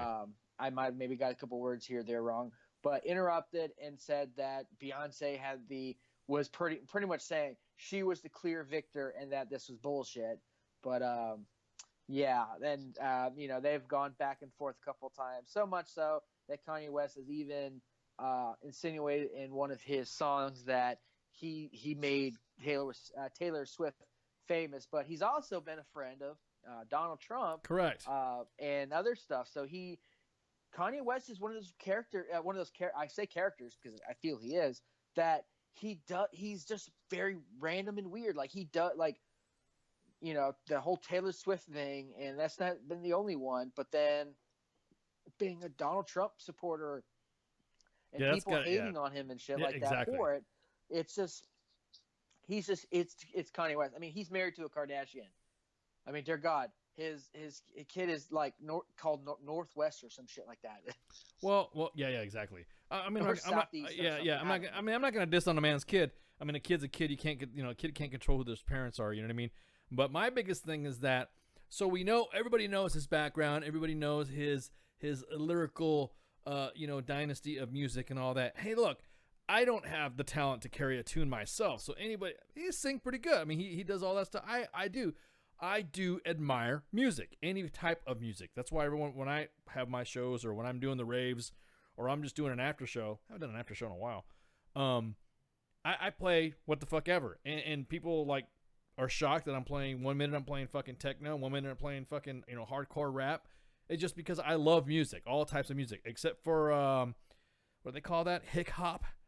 I just saw that term used yesterday on a meme, and now it's the meme of my soul. It's the meme. Exactly what country music majority of country music that's not a like Chris Stapleton and stuff like that. It's a meme of George Strait. But before we get into that whole thing, yes. Go ahead.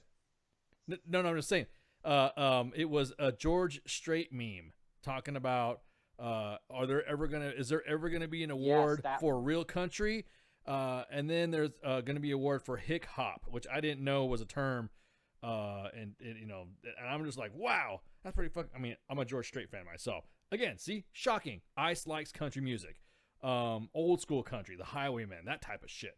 So I think, and also part of the job requires that you have to have an understanding of all types of music. You can't just sit there and just talk shit about whatever type of music and then not be open to what music, especially if you're going to talk about an artist, about their music. So yeah, that when I heard that term hick hop and I'm like, wow, because I agree. So we all know about Kanye West. So Kanye West is watching everybody fucking over this last weekend because Candace Owens is a pro, and she's black and she's a female, and so Candace Owens is a pro-Trump conservative who goes to campuses and asks black activists why are they upset. I mean, she's black, now mind you, so everyone's like, who the fuck is Candace Owens or whatever.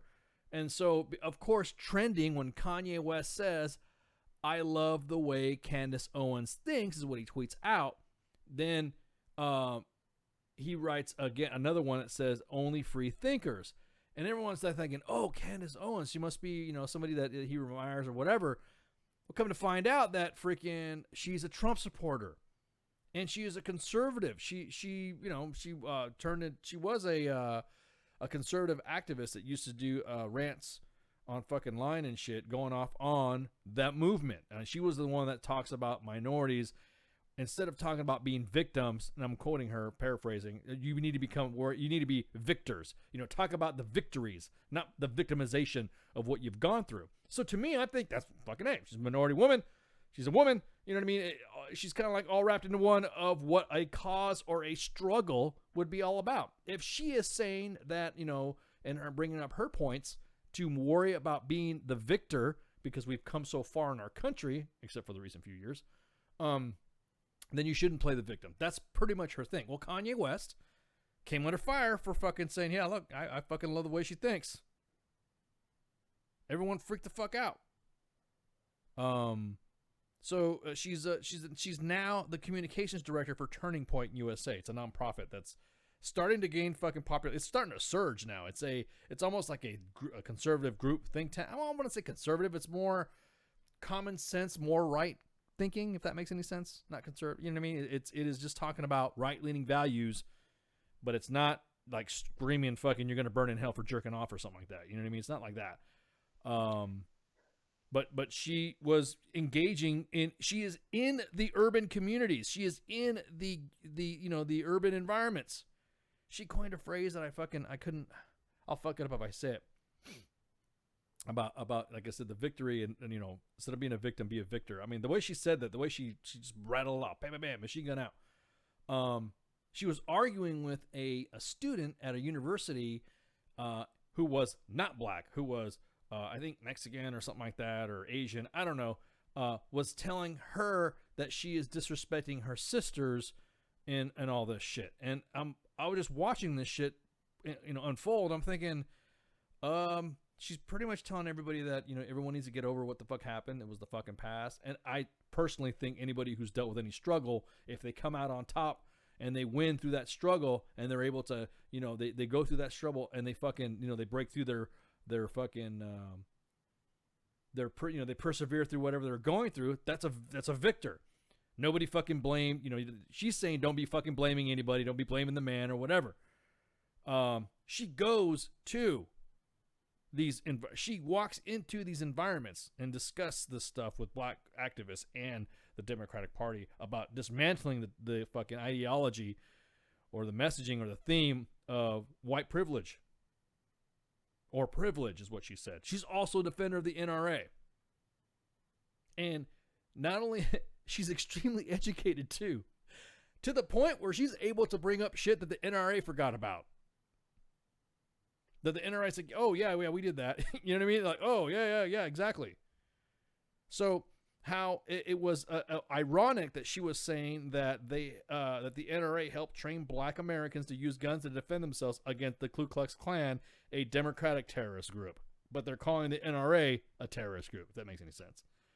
So she went out and said, hey, I appreciate him supporting me. What can she say? What can anybody else say? Dude, if he's like, hey, fucking free thinking, that's why I keep going back.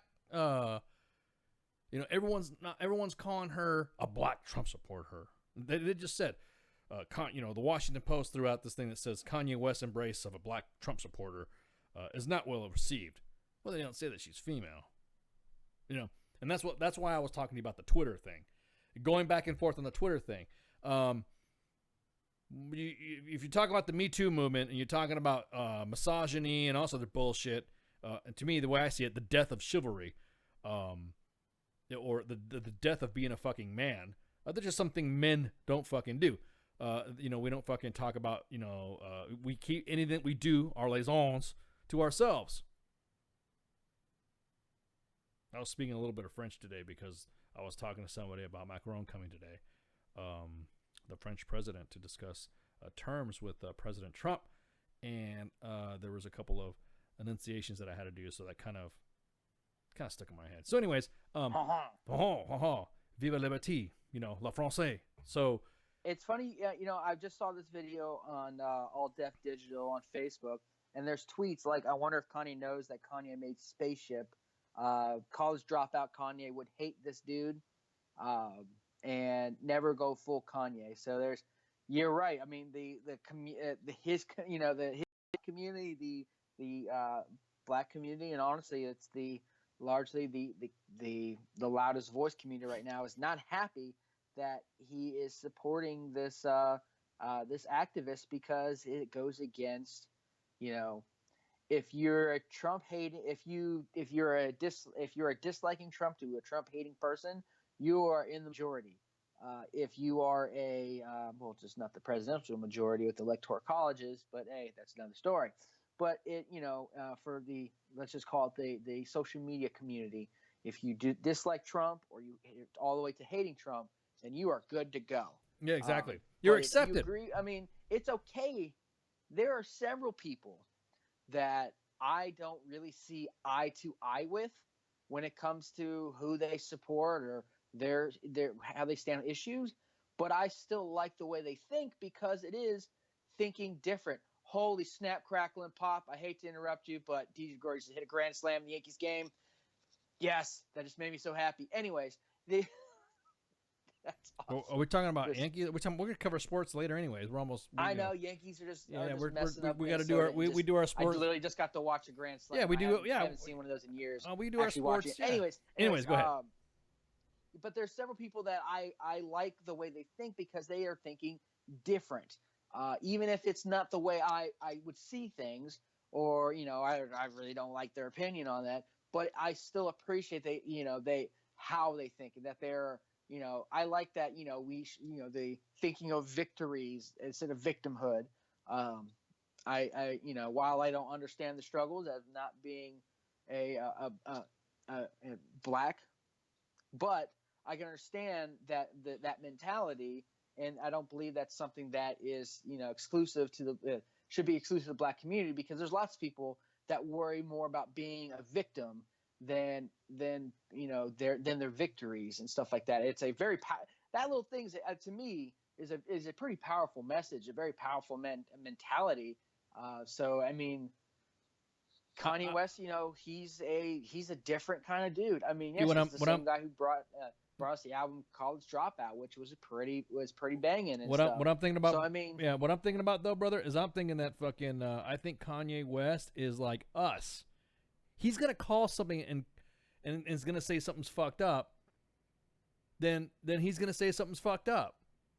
Everyone thinks, oh, fucking, you're being weird and all that other stuff. When you think about what he's saying, and then you look, because again, like you and I, we discuss this all the time.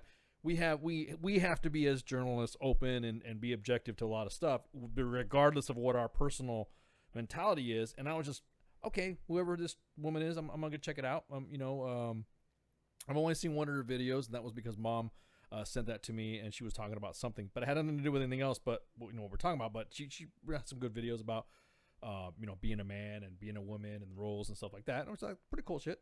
So she went to the University of California at Los Angeles.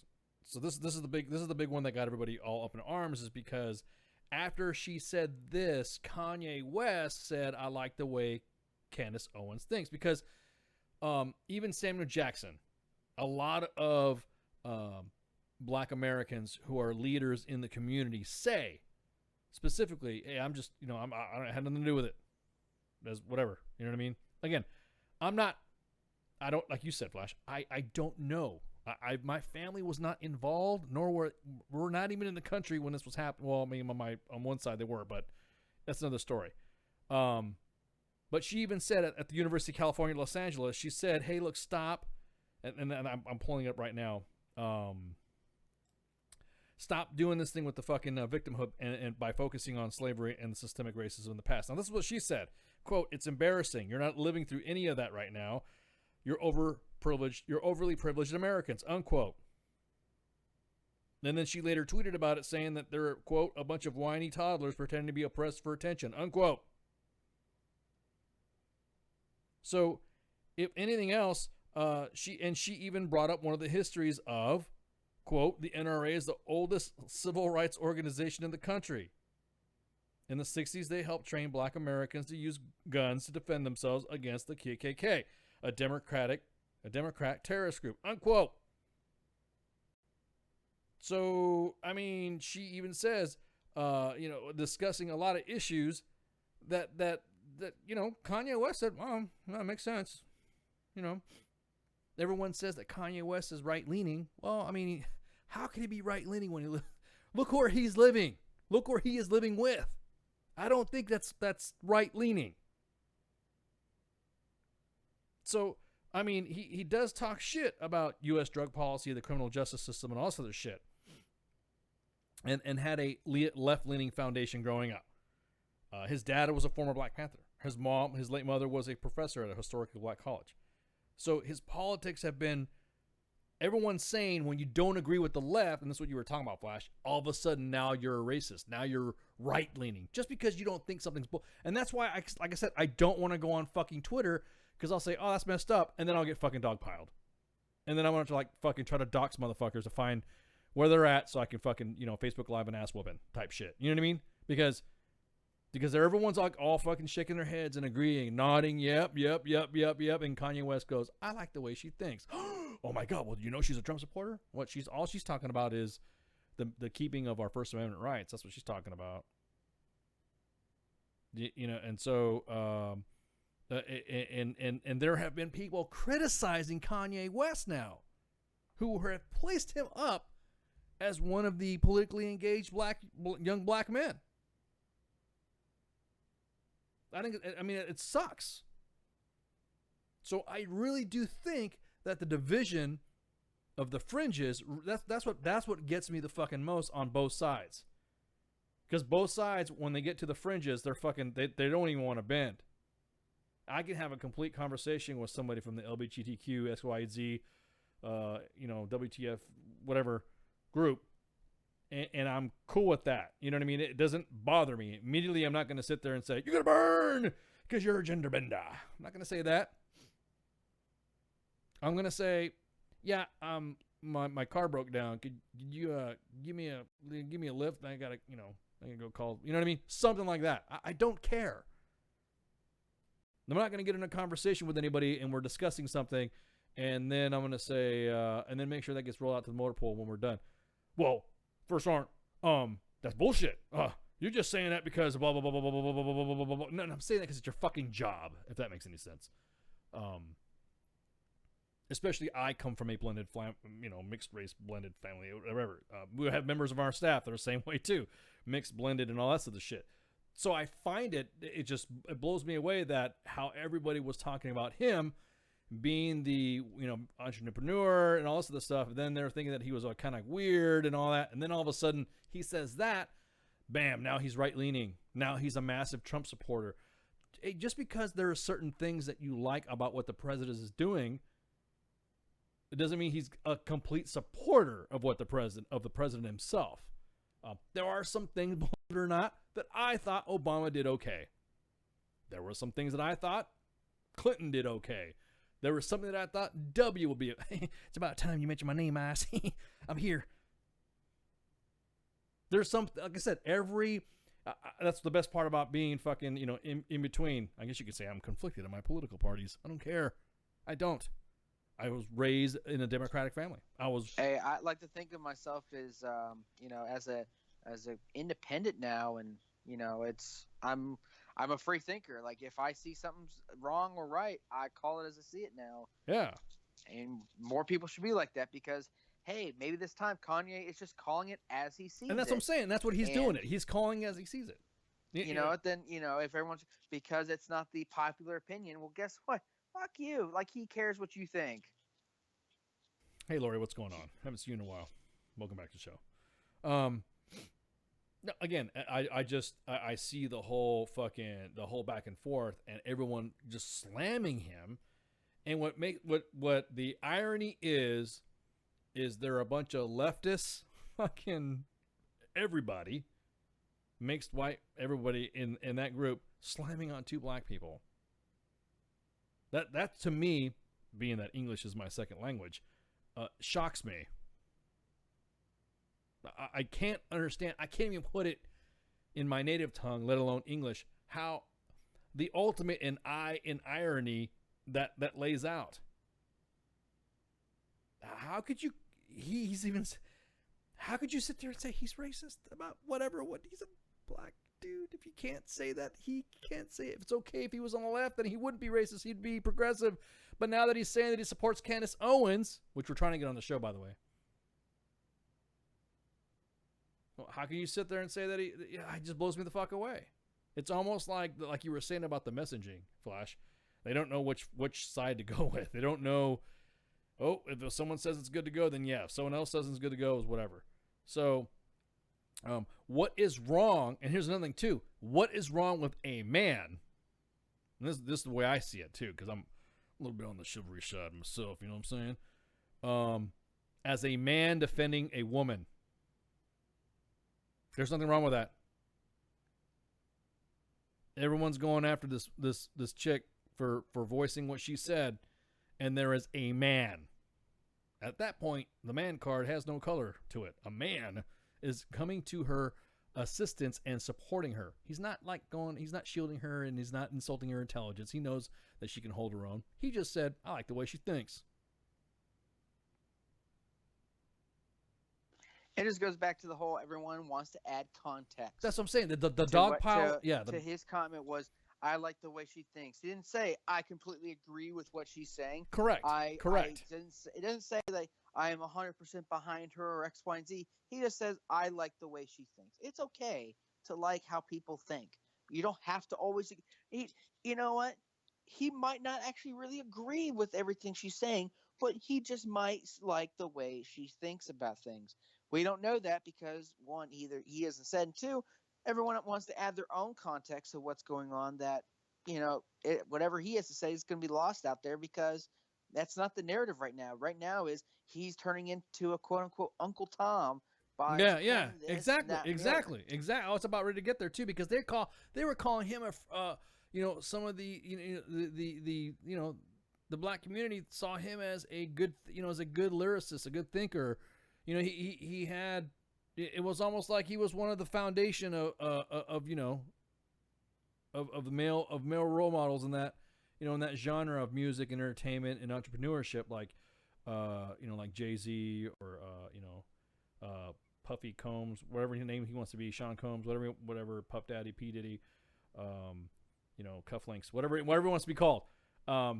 They've all have been, their entrepreneurship and their business strategies for how they've become, to me that's a role model. If you're coming from the hood and you become and you own a multi-billion-dollar empire, then I think you have made it. I think that you wanting to motivate other individuals to get to the top is awesome too. That makes you a good role model. because I am all about the freedom of expression for art as well. Sorry if it offends you. I'm just getting really fucking tired about every time someone says something, they have to apologize 3 hours later like Shania Twain. You know, so Kanye West got me thinking that, you know, maybe we look into more about Kanye West and how he's thinking, and he's probably thinking pretty much how we are, with some common sense, going, yeah, it's bullshit. I don't know why they're saying this and all that. The whole fucking the whole side on that activism of part of the grievance industry, they're going nuts about him doing this. They are really going fucking nuts, to the point where they're saying that, you know, he's aligned with fucking Alex Jones and on the conspiracy theories and stuff like that. I don't see that. If you look at what she says and you look at what she's talking about, I don't see that at all. You know, so good on you, Kanye. I'm glad there's a man that stands up for a woman. Yes, sorry. Does it sound like a little misogynistic myself? I don't give a fuck. I really don't. You're supposed to do that as a man. A man does not sit, especially in your community, because I am of Hispanic race, a little mixture of, you know, that. And so it is a dishonor for you to get fucking, you know, to see somebody disrespected. Well, of course, he's seen somebody getting disrespected too. Exactly that, Tracy. Everybody has just literally cried. It gets to the point, that's why, you ever wonder why social media stuff just tanks? Holy shit, there's some fucking bitches crying out there. I mean, these are, and I'm just talking about the men. I was using that as a description for some of the guys. Most of the guys. Oh my God, really, dude? Say the jingle. Dude, change your fucking tire yourself. Don't say the fucking jingle. You know what I mean? Dude, really? It doesn't matter. Has has nothing to do with anything. I'm sorry. We're bringing man back. Sorry, ladies. Anybody who's listening to WTF Nation Radio, if you're offended by me being so misogynistic, blah, blah, blah, blah, blah. There's a code. Men have a code. Men don't like seeing women getting beat the fuck up. Kanye West didn't see anything wrong with it going out and saying, I support her, while everyone was trashing her. So, man card goes to you. I mean, the way I see it. I get pretty fucking defensive when I see dudes fucking abusing women and shit like that. I'm not talking about arguments and shit like that, getting in a fucking fight or whatever, but dudes just berating the fuck to the point where you think they're going to fucking hit the chick. Now, we've had this discussion before about how women are treated against men when it comes to a woman hitting a guy and all that. Like we were making fun of that one video, that one Friday Night Freedom that I hosted. I mean, we saw that woman fucking trying to punch a guy and he's holding his nachos or some shit and beer. He fucking, you know, give her a face full of nachos, but he saved the beer. Nothing happened to her. Nothing happened to him, and to get charged because she was attacked. A little bit something like that. It's kind of a little bit different. Taking your chick into an elevator and then co-cocking her in the fucking head when you are at least 200 to 300 pounds over her and at least 8 foot tall. If you hit a woman like that when she's that frail, you're a fucking bitch. I don't give a fuck what she's done. Unless she's in the commission of killing your children in front of you, I don't give a fuck what she's done. So Kanye, like I said, go ahead and tip my hat to you, bud. That's good shit. What's wrong with somebody saying, dude, stop bitching? Tracy said it's because people have come a bunch of crying about everything. I didn't see your comment there. Yep, exactly, Lori. Your race or gender doesn't matter. Doesn't matter. Yeah, it just blows me the fuck away how guys just fucking guys, man buns, skinny jeans, fucking whatever. Do you see that meme where there's a dude with fucking looking like he needs to fucking do some push-ups or some shit, and he's got his fucking hair in a man bun and all that, and he's wearing fucking capris or some shit with flip-flops, and then it says man 2018, and then it says man 1948, and then it's got Jackie Cooper or who is, I can't remember who it is, in a fucking 1930s fucking business suit. You know, he's in a suit. Shit, man used to wear coats. Did I talk about the guy who got blah, blah, blah, blah, blah, blah? Yeah, no, we haven't talked about that yet. What's wrong with that? Everyone's talking about $1 million. You guy got busted for 50. Okay, there's a story that broke out. God damn it, we're totally breaking over fucking our line here. But David, okay, yeah, we did hear it. We did not talk about this. That's probably gonna be talked about tomorrow because we don't have enough time. I'm pretty sure Minx will talk about that. Well, before we run out of time, go ahead. Let's do some sports. So let's do the sports.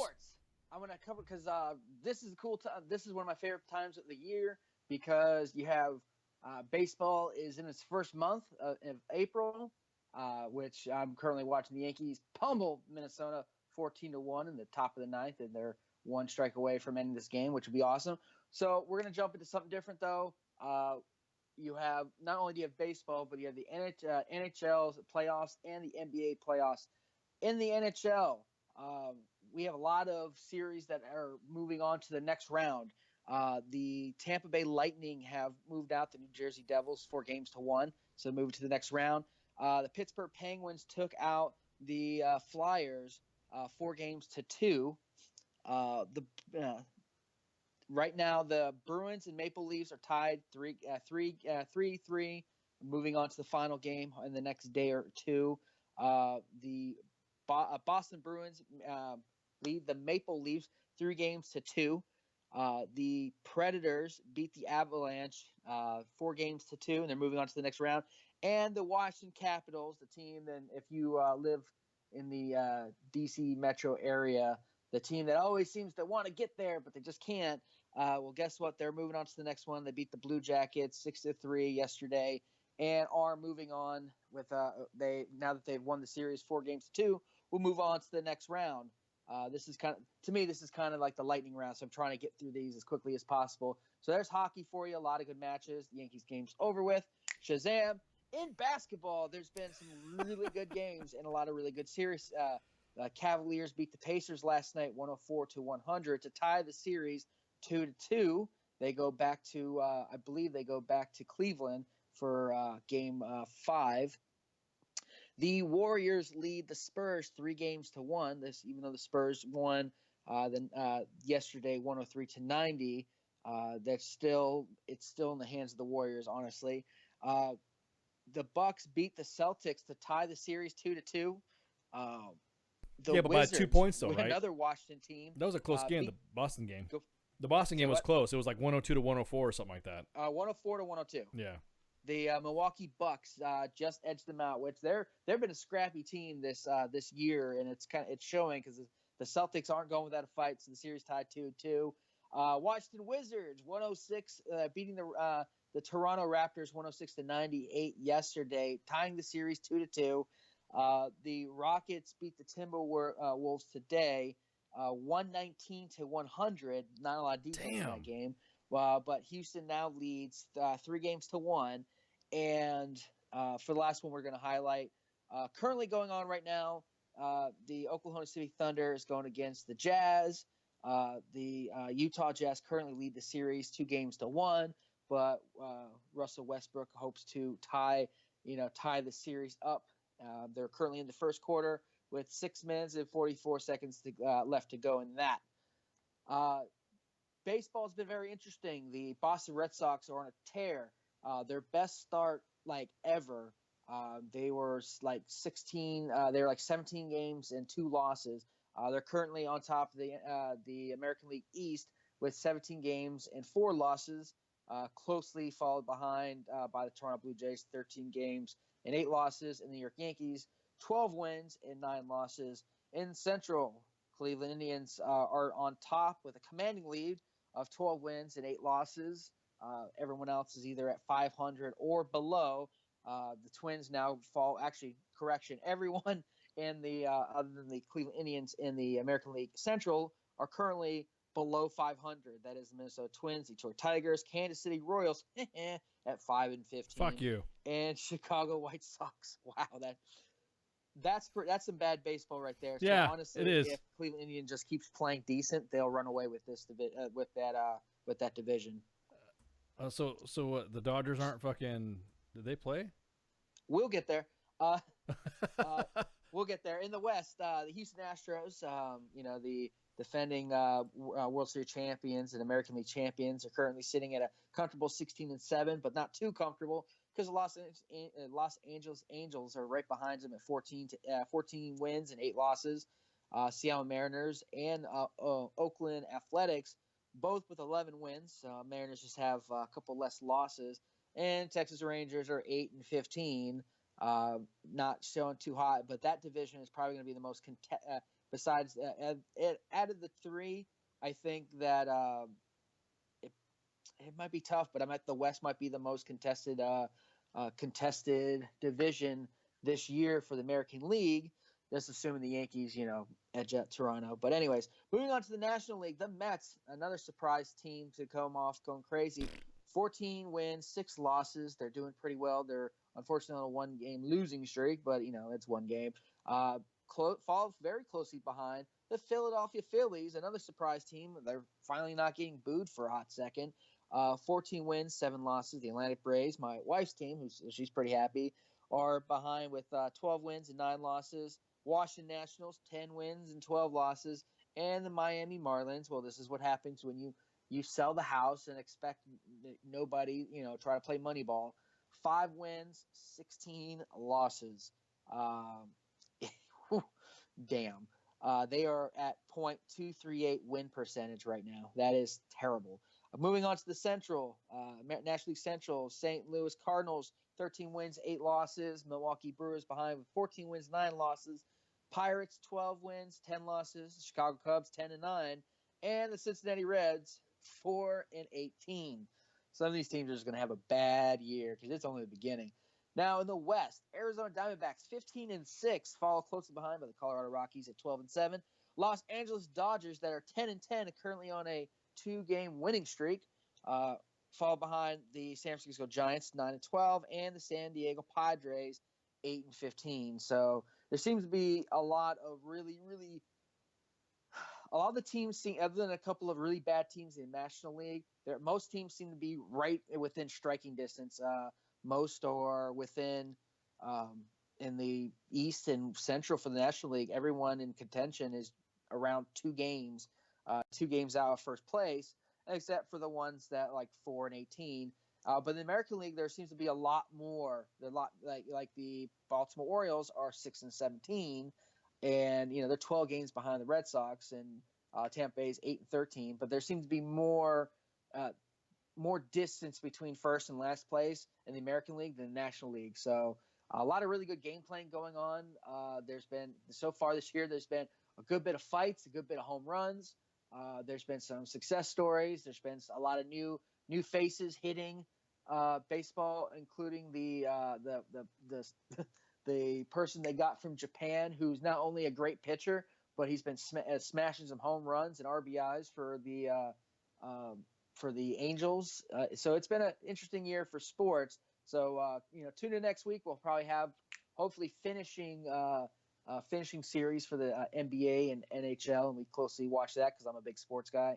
And baseball's got a lot of games to go, so we try not to keep you too fatigued on it. But hey, go Yankees, because bam, 14-1. Spanked the shit out of the Twins, which is funny because it's the Twins, though. I don't care. This is the first time we played the Twins since we beat them in the wild card game last year, which was another crazy game. Except last time we both hit a shit ton of home runs and scores. This time only the Yankees did. So my man Didi Gregorius with the grand slam, and even Tyler Austin got in there, and Giancarlo Stanton with home runs. It was a good game. You must be a Yankees fan. Just a little, just a tad bit. All right. That's why I left them for the end. I went through everyone else first because some surprises really have been the Red Sox. Everyone thought they were going to have a decent team, and even when they got JD Martinez, they were like, okay, this is a team that will better contend with the Yankees. Not Red Sox are coming off the best start ever with 17 wins and 2 losses. And 2 of their wins came from the Yankees, and the Yankees got one of those gave them one of those damn losses. But still, 17-4, they're doing pretty damn good. They're 8-1 at home and 9-3 away. They're right now currently on a 2-game losing streak, but They're 8-2 in their last 10 games. They're really not hurting.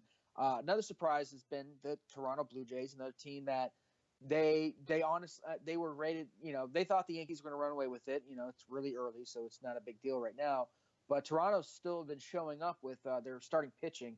But the Baltimore Orioles have been kind of disappointment. Not a lot of shocker with the Kansas City Royals and Chicago White Sox.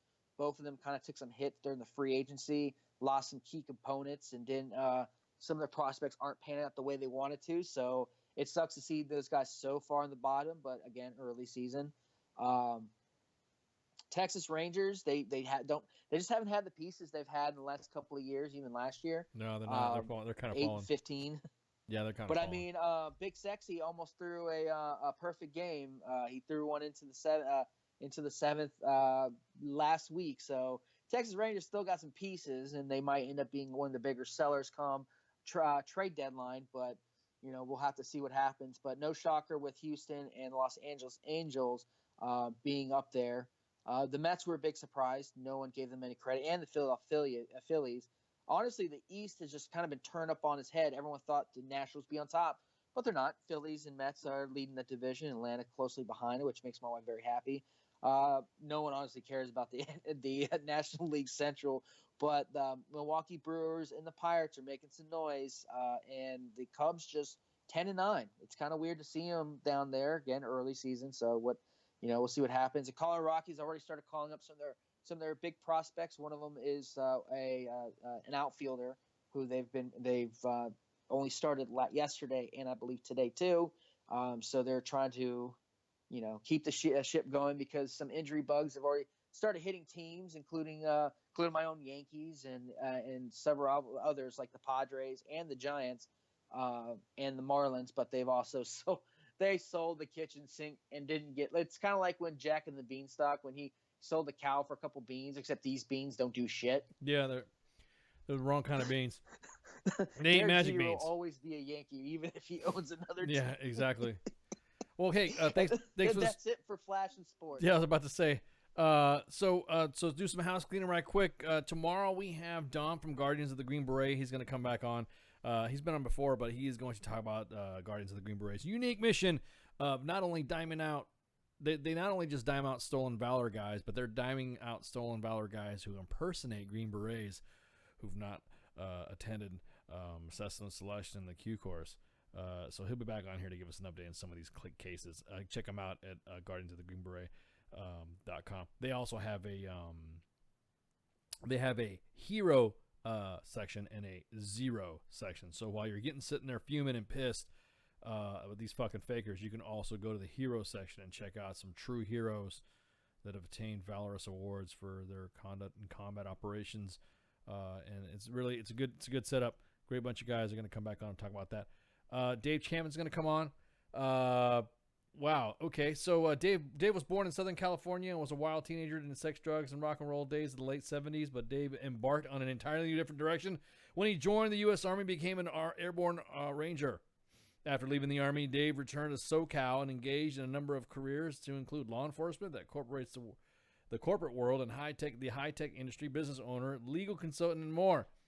Dave has also been a public speaker and teacher, having given speeches to numerous subjects to include income tax, the right to keep and bear arms, and the 14th Amendment and the 16th Amendment. Dave has been frequent guest on radio shows around the country discussing topics such as economics, political theory, America's future, and more. And he's going to be on Saturday Night Savagery, so I can't wait to hear what he's got there. Chad Garland's going to come on, covering Afghanistan for the Stars and Stripes. Chad is a veteran of the Marine Corps and has reported business, politics, justice, and national security for newspapers in California and newswires in Oregon and D.C. Prior to joining the Stars and Stripes, Chad also holds a degree from the University of Illinois Urbana-Champaign. God, I got this French thing stuck in me because I was freaking rattling off Francais. And the Arizona State University. Can't wait for him to come on. He's more of the Flash thingy, flashy for Flash. I mean, don't get me wrong. I love our guests, but this is like I'm excited about. I'm about to say you're this is your. I'm excited. Yeah, this is your PAO journalist. And me, I'm always fascinated with the world of journalism, anyways. However, you are I don't know him. You do. So that's what I'm saying. Nothing against Chad. I mean, I don't know him because I'm new to this shit. However, Flash definitely knows you. I will teach you, my Padawan. I will teach you the ways of the Force. The dark side of the Force is a pathway that, some people believe to be unnatural. Anyways, 1 May, Jessica Scott's going to come on. She's an Iraq War veteran, active duty Army officer, and a USA. Money. Huh? Money? What do you mean? Total Fox. Oh, is she? Is she really? Total Fox. Hang on. You can find her on Twitter. Oh, wait, you're not on Twitter. I'm not on Twitter. Let's see. Just Jessica Scott. Oh, Jessica Scott. Oh, okay. All right. Might want to mute your mic for that one. Oh, sorry. Did I mute? Look, come on. Can I not say that someone's attractive or they're good looking or whatever? Come on, why not? Anyway, she's going to be on Tuesday with Tied Up Tuesday with Minx and Gray Cloud. She's an Iraq War veteran, active duty Army officer, and USA Today best-selling author of novels set in the heart of America's Army. She's a mother of 2 daughters, 3 cats, 3 dogs, and a wife of a retired NCO. She's also written for the New York Times at Warblog, PBS Point of View regarding war, and IVA, and deployed to Iraq in 2009 as part of Iraqi Freedom and New Dawn, and has had the honor of serving as a company commander at Fort Hood, Texas, twice. She has a PhD in sociology from Duke University and has been featured in one of the Esquire magazine's Americans of the year of 2012. So she's also a member of the Military Writers Guild. Falling Story. So these are some straight up freaking. These are some straight up. Yeah. We got the smart people coming on, damn it. Yeah, we got smart people. So and she's got some.